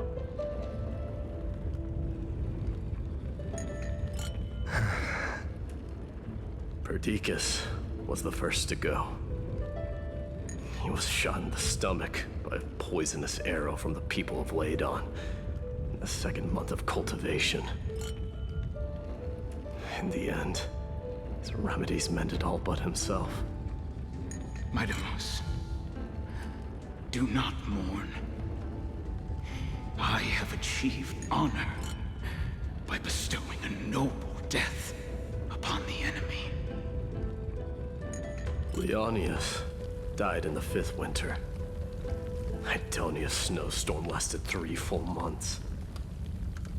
On the night of the fiercest storm, our foes launched their assault. Idonia. Is that the city Castorus used to live in? Yes. Those zealots were as fearless as Kremnoans in the face of death, but they lacked respect for honor. They cornered us in the bottomless swamp. Leonius covered for our retreat, and they cut his legs off. He vanished into the mire of a foreign land, his body never to be recovered. This is perfect. Maidamos, I can finally deliver the news of you ascending the throne to the Nether Realm. 20 dusks later, we finally breached the walls of Idonia and entertained the usurper's plea for peace. However, the rebels refused to surrender and set up an ambush within the city. Ptolemy and his cavalry met their end before they could even relish our triumph. Those obelisks that collapsed after being set on fire became their final resting place. Maidamos, please tell my family. It was not cunning schemes that vanquished Ptolemy, but the immense weight of Amphorius' entire history. Then, it was Pacesta. He lured the enemies into the city of Aenionis with his melodies, buying us invaluable time. Our enemies, consumed by indignation when they discovered the trick, set the entire city and my soldiers on fire. His final words were recorded on a small clay tablet, fractured by the flames. Maidamos, don the crown. And at last, my most trusted friend, Hephaestion. He was supposed to stand by my side through it all. But a sudden relapse of his illness hit him on the eve of my duel against my father. He hid his condition from me. By the time I returned victorious, he had but a breath left in him. A Kremnoan dying on a sick bed?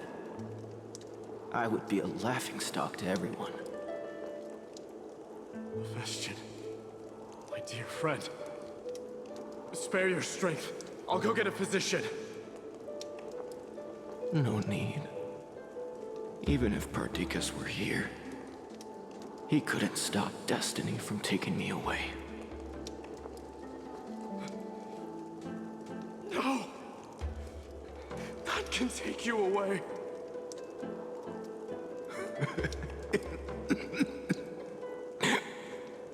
Maidamos, our king, do not shed tears for me. It's not befitting of your status.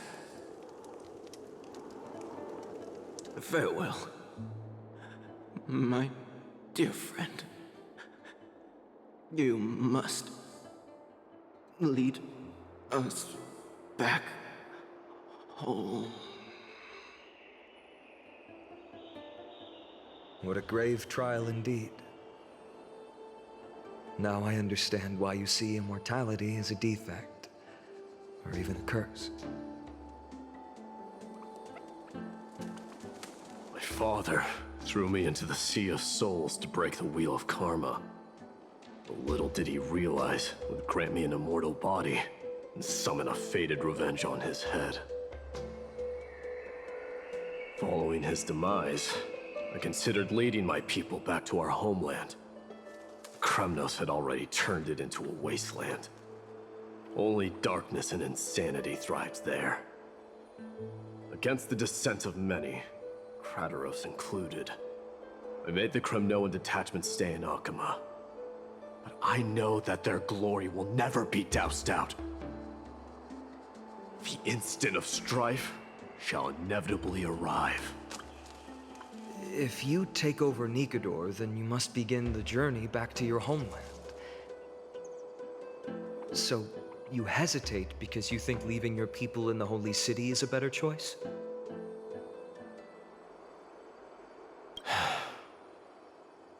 I don't know.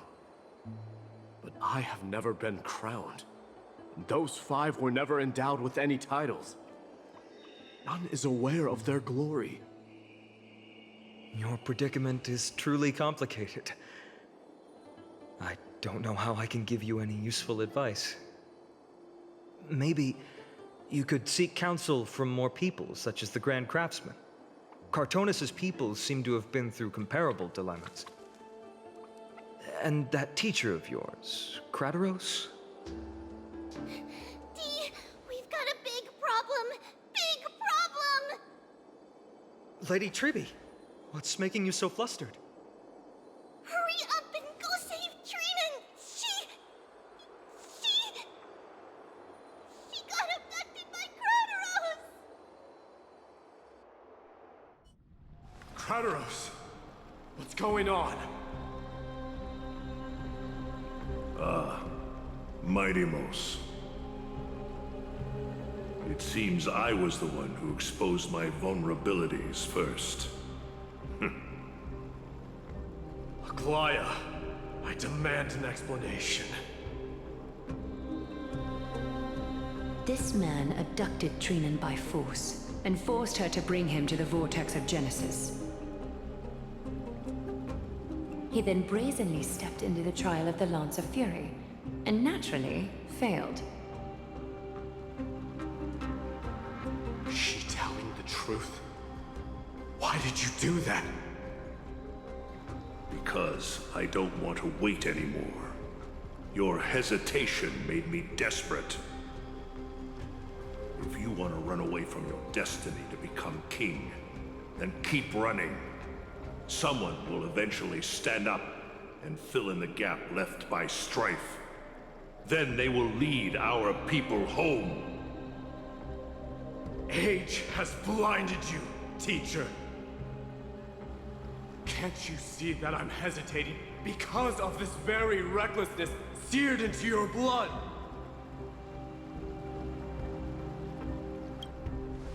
Krateros, do you truly believe you're worthy of entering the trial? To blaspheme against the prophecy? Does the mission we Chrysos heirs bear seem like child's play to you?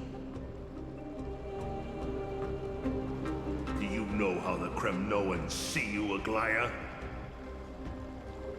You're a hypocrite and a megalomaniac. The prophecy of Genesis and the Flame Chase journey are just excuses for you to seize power. Silence, Krateros. Do you even know what you're saying? Are you defending this woman, Mighty-Mos? How many wars did people start because of her and her so-called prophecy? How many cities fell in the past millennium? Their people massacring each other. Even if this so-called Genesis really exists, will there be a place for the Kremnoans in that new world?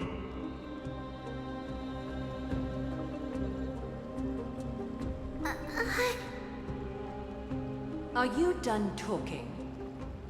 By agreement between the Chrysos heirs and the Council of Elders, those who trespass upon the vortex of Genesis need not be tried by the Council. I am allowed to pass judgment alone. Krateros, your actions are unforgivable. I hereby sentence you. Aggie, wait!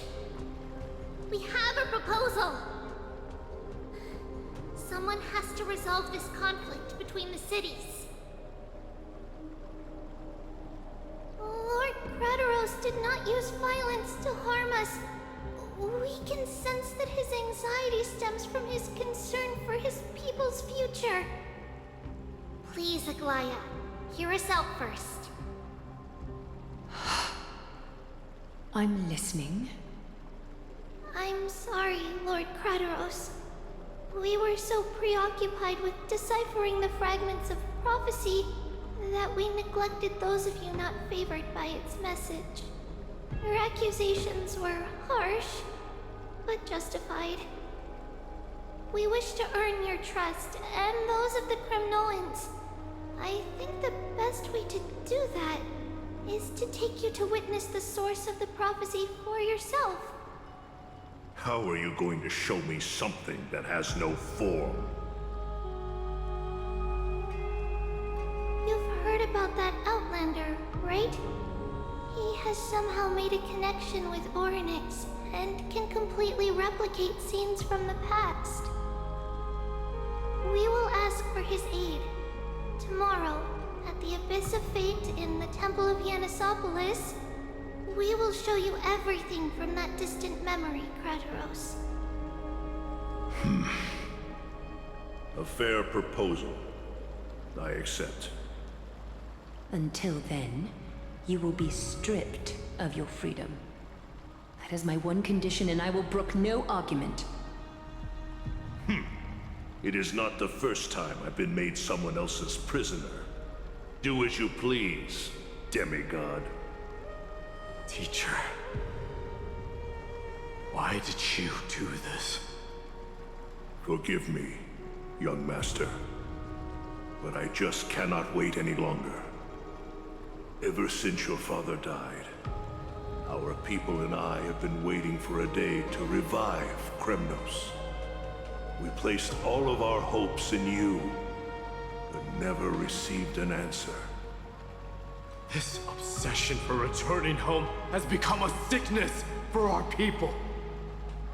Wise as you are, I refuse to believe that you can't see the truth. You have a clear head, which is why you're also incomparably alone. A smart person can only choose to tangle himself with the mundane of this world. If you're truly capable of leading our people beyond this blood-stained fate, then prove it to me once more, Mighty Mos. Just as you did back then.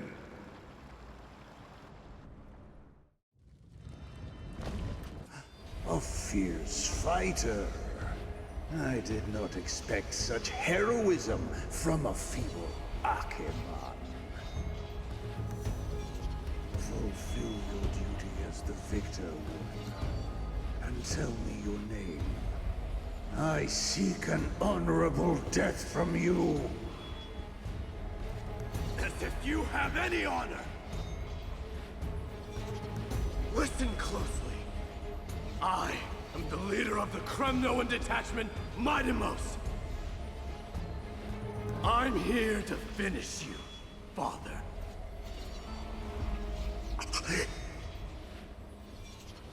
It is you, the beast spurned by all. So you did defy death. The prophecy was true. You will bring an end to my Kremnoan dynasty. Defy? You're wrong. Death fears me. It's the reason I have this body of steel. As for you, you already stand at death's door, Father. You were the one who threw me into the Sea of Souls. The one who tried in vain to enslave a Titan. And the one who desecrated the body of a god. Haikis! You're a weak king. So weak that even the lowliest hyena is a more noble existence than you. And now, fate's reckoning is upon you. Then swing your blade. Take my crown. Coronate yourself with an old king's blood and inherit it all. Become the new rightful king of Kremnos. No. I don't want the crown. Listen. There's only one end for the kings of Kremnos. Then the crown means nothing to me. All I want is your life. To avenge Mother and my comrades. But the walls of Kremnos will not fall with me. Do you truly think you can escape fate's grasp, my son? You and I, we're both the same. We feast on strife and fear. Now, kill me! The son of Gorgo is destined to be crowned in blood!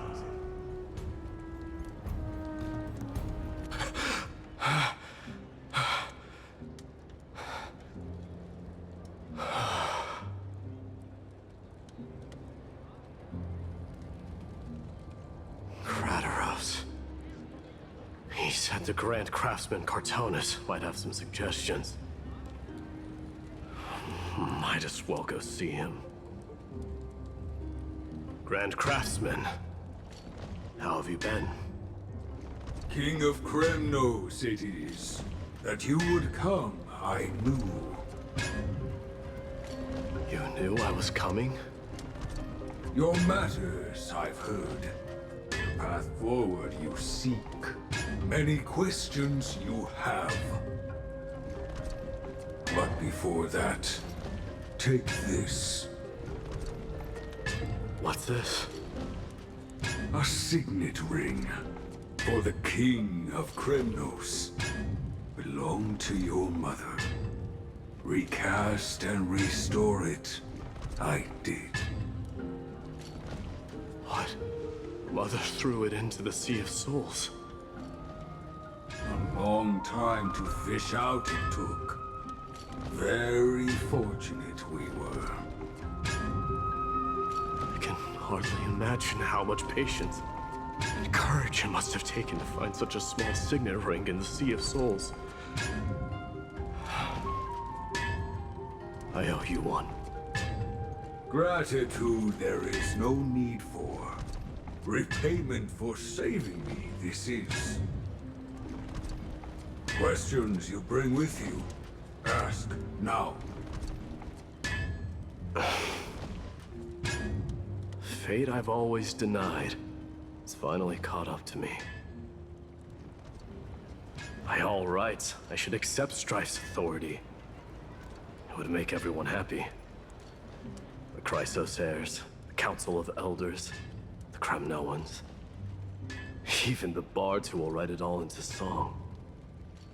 Yet hesitate still you do. Hesitate, why do you, young king?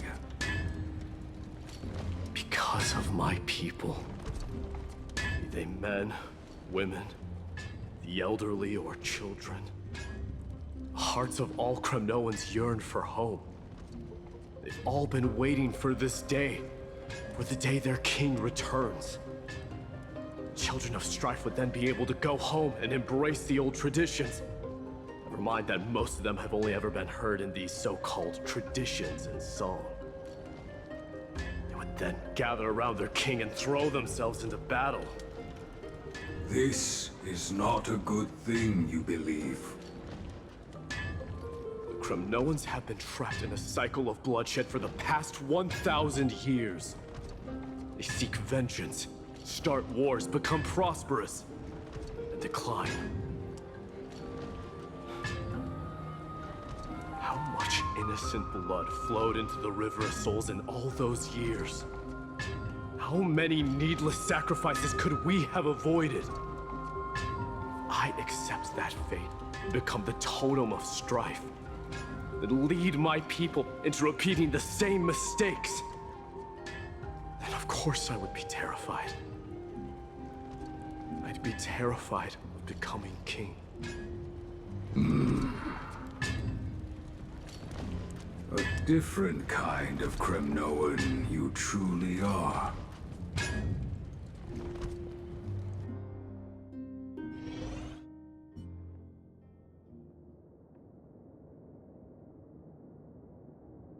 Mama, I had a dream last night. Oh.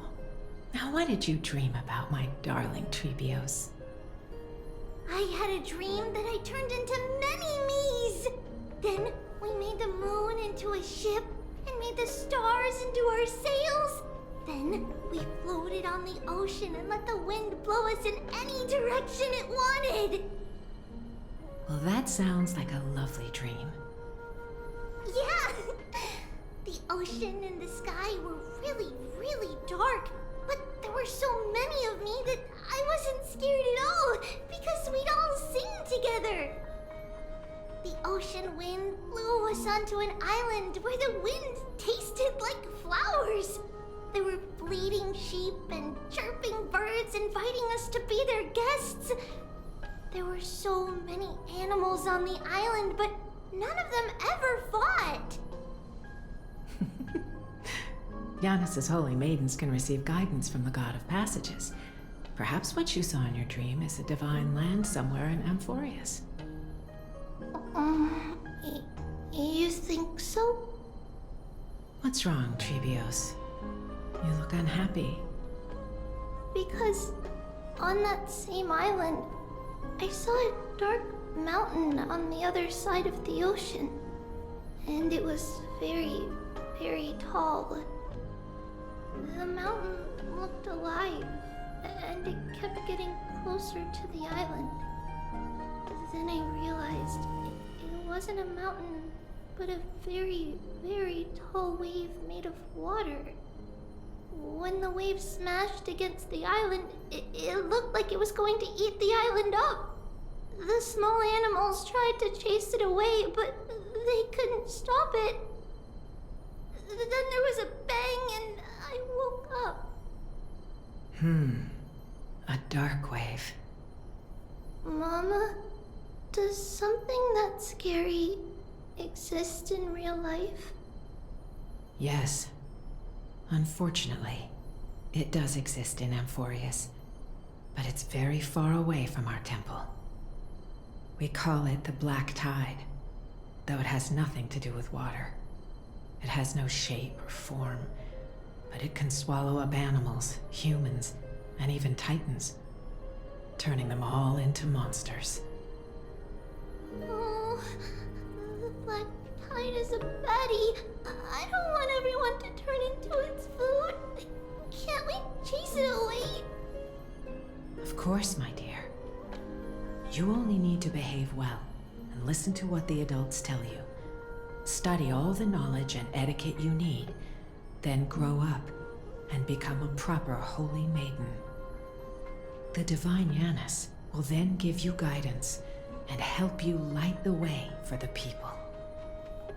Wow, I'm gonna eat a lot and study a lot and become a holy maiden.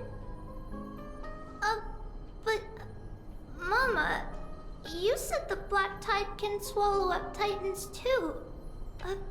What do we do if even Yanis is eaten? If that happens, then the holy maiden will have to be the one to guide people on the right path. After all, we are the human avatars of the God of Passages, yeah? Yeah! But one person alone is not enough. Once you're older, you'll make a lot of friends. You must do your best to unite them, because that's also our duty as priests. Friends?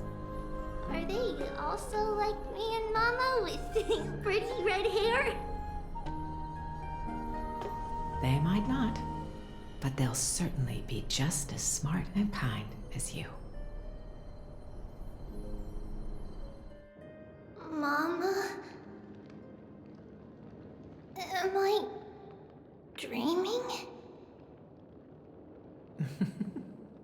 Don't be silly, dear. Of course you're not dreaming. I've always been by your side. What? Now be a good girl and call your friends over too. Now let's play hide and seek, just like we used to, okay? My Trevios is the smartest girl. I'm sure you remember where everyone is hiding. The voice sounds so far away. I don't remember. Who am I looking for? Your friends, who will chase the black tide away alongside you, of course. Is this from my childhood? I don't remember. Use the spindle to connect everyone. There will be an amazing captain on that big ship. She's cheerful, optimistic, bold, and cautious. She'll be able to get everyone together. Wow, that's amazing! Can I be the captain? Of course you can. But you'll find someone else who's better for the job, my dear. I think that person lives in a beautiful temple that sits atop a hillside, covered in golden fig trees. There's a noble girl there who's very smart, but also very delicate. Just like Mama? Perhaps. But before we find the captain, the ship also needs someone who can navigate it. Who could that be? Let me think. I know! She's Trevi!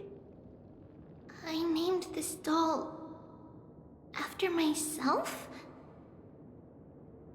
I don't remember it all. Is this a dream or something that happened in the past?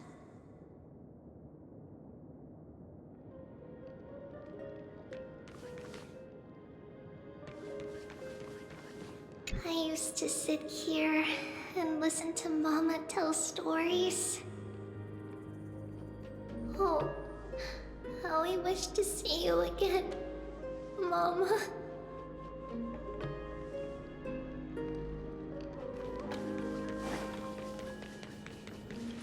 It's packed full. Mama must have left all of these for me.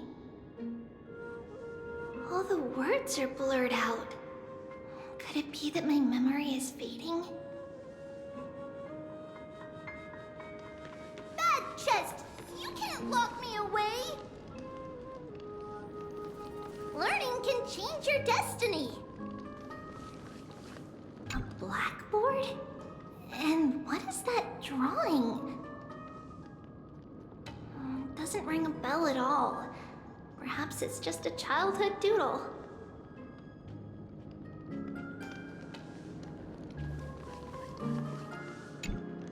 When navigating at sea, you need to know both astronomy and geography.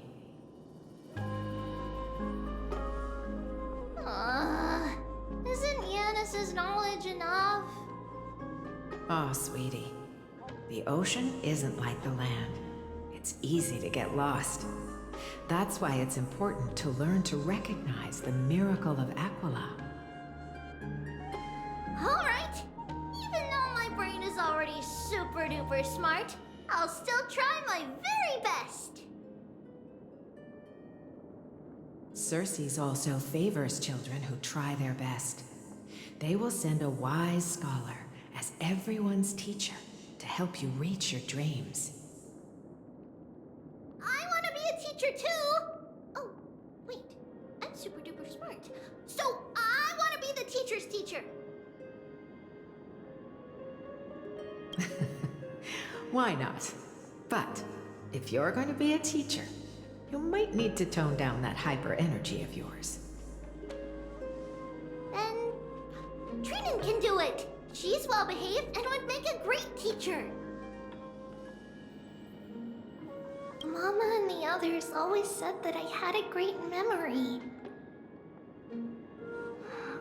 But now, I can't even tell if this is a memory or a dream.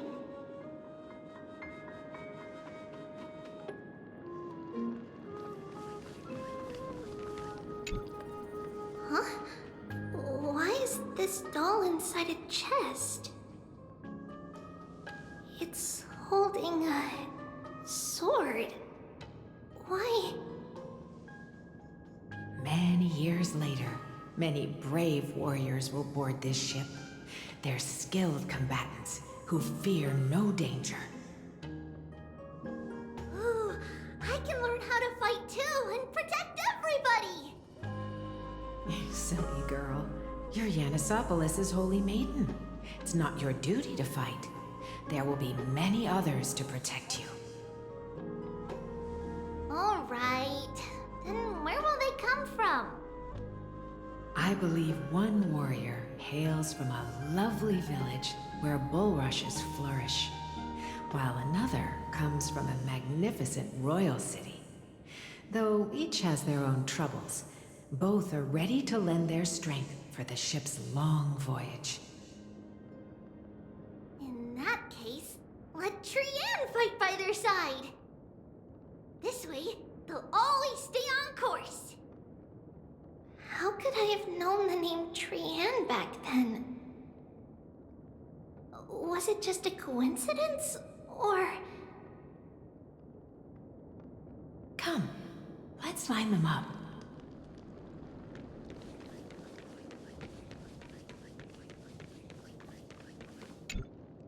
Now, Trebios, set them on this music box and let them compose a melody for our song. Music box? What's that? Sweetheart, are you still groggy from your nap? You invented it. I invented it? What does it do? Oh, my lovely Trebi. You're usually so bright. What's gotten into you today? Well, you might as well see for yourself. Put your good friends on it and see the wonders it can do. Put the dolls on. It's rotating, and I can hear something. That's right. It's a music box. If you place the dolls in the right spots, it will start rotating and play beautiful music. Out of all your inventions, this one is my favorite.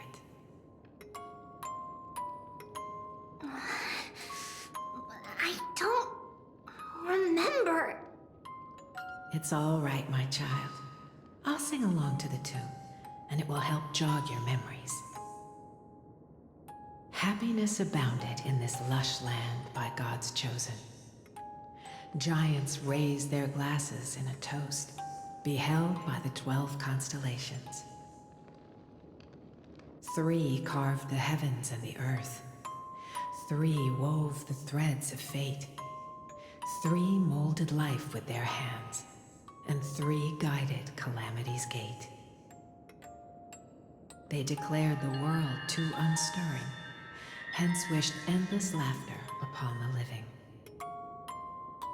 Thus you and I were created, with words and song to weave, and love and intimacy to give. Thus creation was complete. Who then will bear the weight of humanity's souls, to lighten the steps of the living as a whole?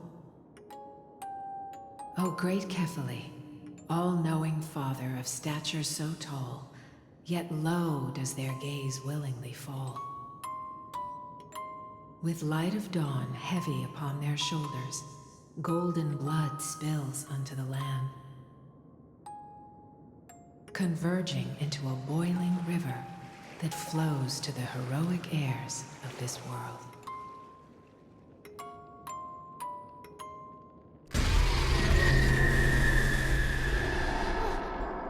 What's going on? Oh, Yanis, please lend me your ears. In the black mist, as death and fate draw close. On the bloodied earth, the living dead, but ghosts. What is this world? It mirrors your maze-like fate. What is this world? A silent lament without a trace. What is the past? Wandering ghosts that linger. What is the future? Souls scattered by fate's finger. What is the start? A voyage born in solitude. What is the end? The spirit, lonely and subdued. Lonely and subdued. And subdued. And subdued. Subdued. Subdued. Subdued. Subdued. Subdued.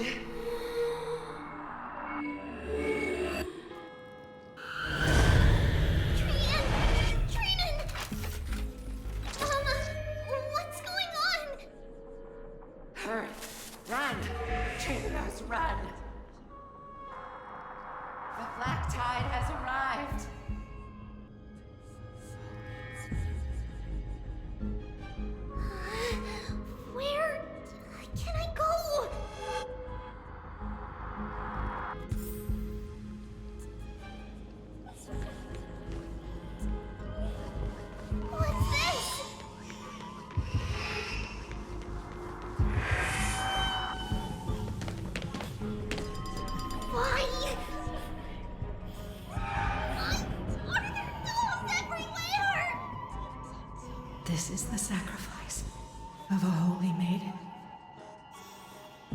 You won't make it to the...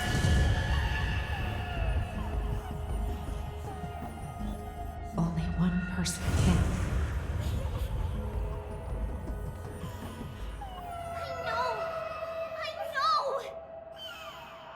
It's fine if we can't reach the end. Our minds are made up. Go. Read your farewell's treatments. Time is running out. Mama, are you going to leave me? My sweet girl. I will never leave you. But remember this, Trivios.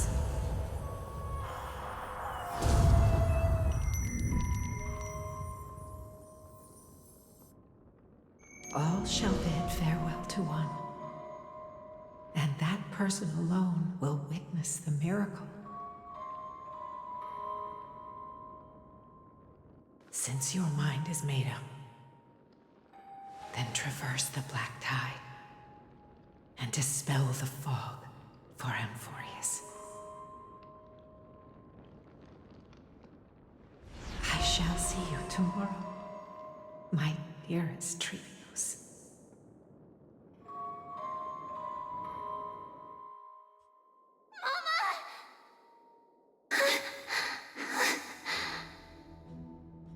Are we still in a dream?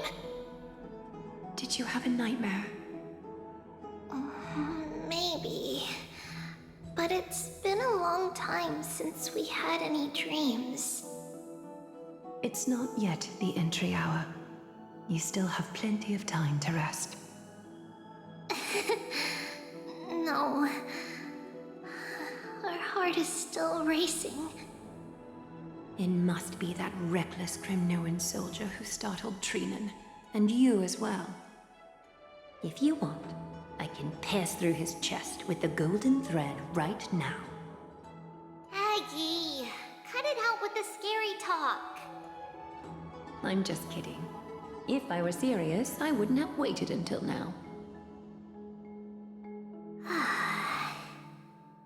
Do you want to talk about the dream? Keeping it bottled up is not good for your health. We had a dream about Mama.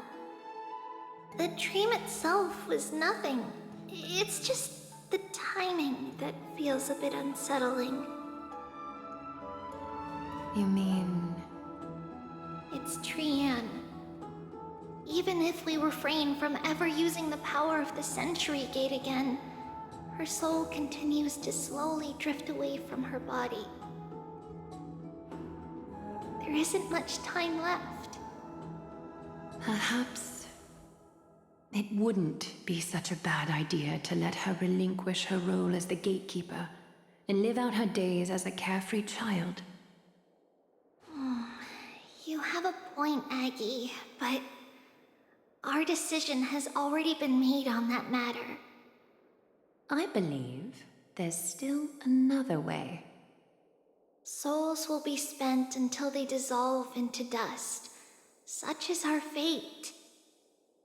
Once we had a whole and connected body. If that body were a tree, then its trunk and branches would share the same fate, decaying at the same pace. Now, we are fragmented into numerous selves. Despite the absence of a trunk, we are offered another possibility. We can choose how our branches will perish in a way that is most beneficial to the Flame Chase journey. Compared with saying farewell to one person, watching many fade away before me is even more sorrowful. But advancing is the destined end of Yanis's trial. There's no retreat in our path. Don't feel sad about saying goodbye to us. We've already agreed on this, right? It won't be long before I forget what sorrow tastes like.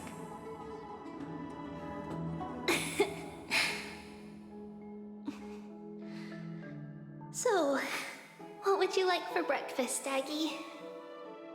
What? Where did that come from? After all this talking, we're feeling a bit hungry. Plus, it's nearly the entry hour now. Do you remember when we first met, Aggie? You were still a little one, and we caught you secretly eating oatmeal late at night.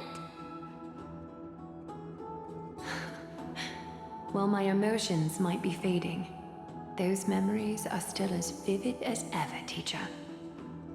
Please, let me do it. What would you like to eat? It's fine! Leave it to us. You should rest for now. It won't take long, and we'll call you when it's done. In that case, thank you. Then, see you tomorrow, Aggie.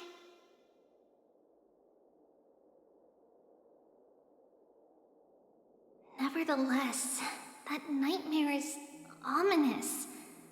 Memories are slipping away, even the image of Mama. Just as expected, another trip must be made into the abyss of fate.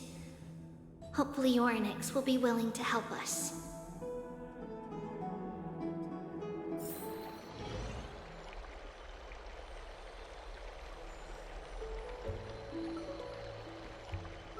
Long time no see, Professor Anaxa. Who are you? It's been a while. I'm the one who once overthrew the entire classroom in that spiritual physics lecture. Oh, it's you.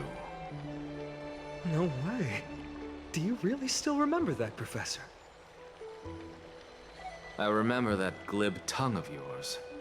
What brings you here? Surely you're not here to reminisce. You could tell. Of course. You only beat around the bush when you have a hidden agenda. That's not true. I'm here to seek enlightenment, as always. Could you please teach me everything you know about the black-robed swordmaster? Rumors sure travel fast.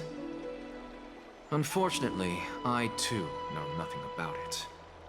I can only tell you that it is clad in a black robe and wields a greatsword. At least, It looks like a great sword. It's shaped like a twisted half-sun, and a peculiar dagger resembling a crescent moon.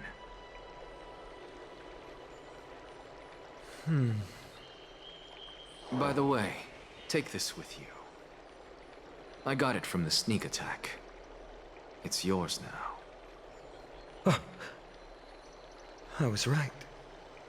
It is this thing. The one who torched Ides Elysiae to the ground. And killed everyone. Don't try to be a hero.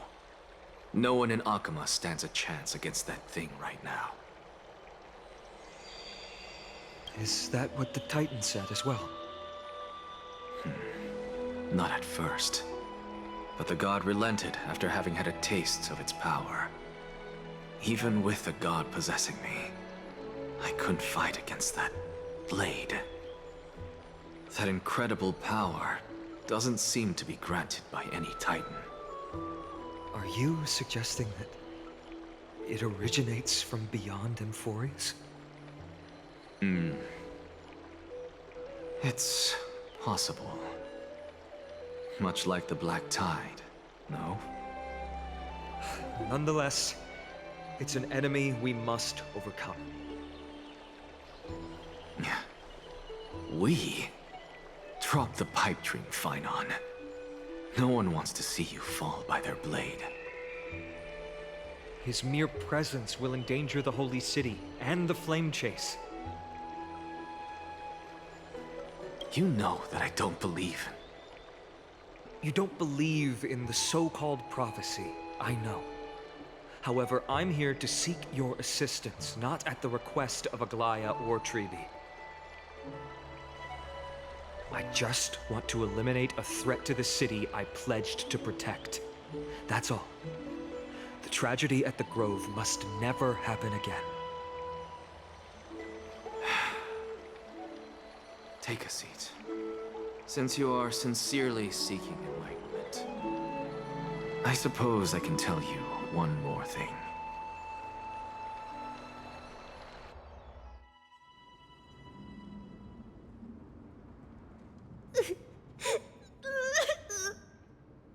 What's wrong, Trian? Nothing. Just remembering what happened at the Grove. Monster in the black cloak. So scary. Everyone in danger. Nightmare. I can't forget. Don't be scared. There are no bad guys here. Didn't you save everyone with the Century Gate, Trian? Trian threw it away. Far, far away. It's never coming back. We got back safe from the Grove because of you, Trian. You're the reason the Flame Chase journey can continue. Sorry. Trian feels a bit dizzy. Why are we here again? For the same thing, of course. Remember? Tomorrow we will reveal the prophecies past to everyone.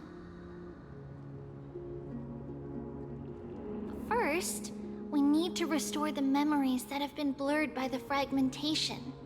We hope to present the full truth to everyone without hiding anything. Since Yanis caused the fragmentation, we can only turn to another Titan or Onyx for help. Also, remember to get breakfast ready for Aggie before the Lucid Hour tomorrow. Oh, yes! Trian remembers now. Oh, on that note, we had better prepare some saffron before we meet with the Titan. Saffron?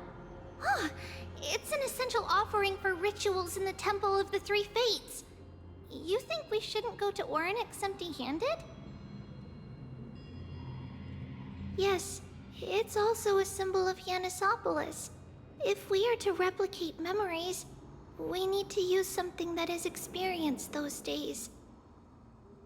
And when we first met Aggie, we added that to the porridge we made for her, and she really loved it. I see! It's like killing 3 birds with 1 stone! But it all depends on whether Oryx is willing to help us. This could be a problem. After all, it was us who took the core flame from Yanis, from Oryx's kin. We will have to give it a try, if there's truly no other way. In our current state, we probably can't do anything to them. We'll cross that bridge when we get there. Leave it to Trian. Trian knows how to play cute. In any case, let's look for Saffron first. I hope there's still some left in the temple, untouched by Nikador's soldiers. I remember that aged saffron is preserved in sealed jars. Let's be on the lookout as we go.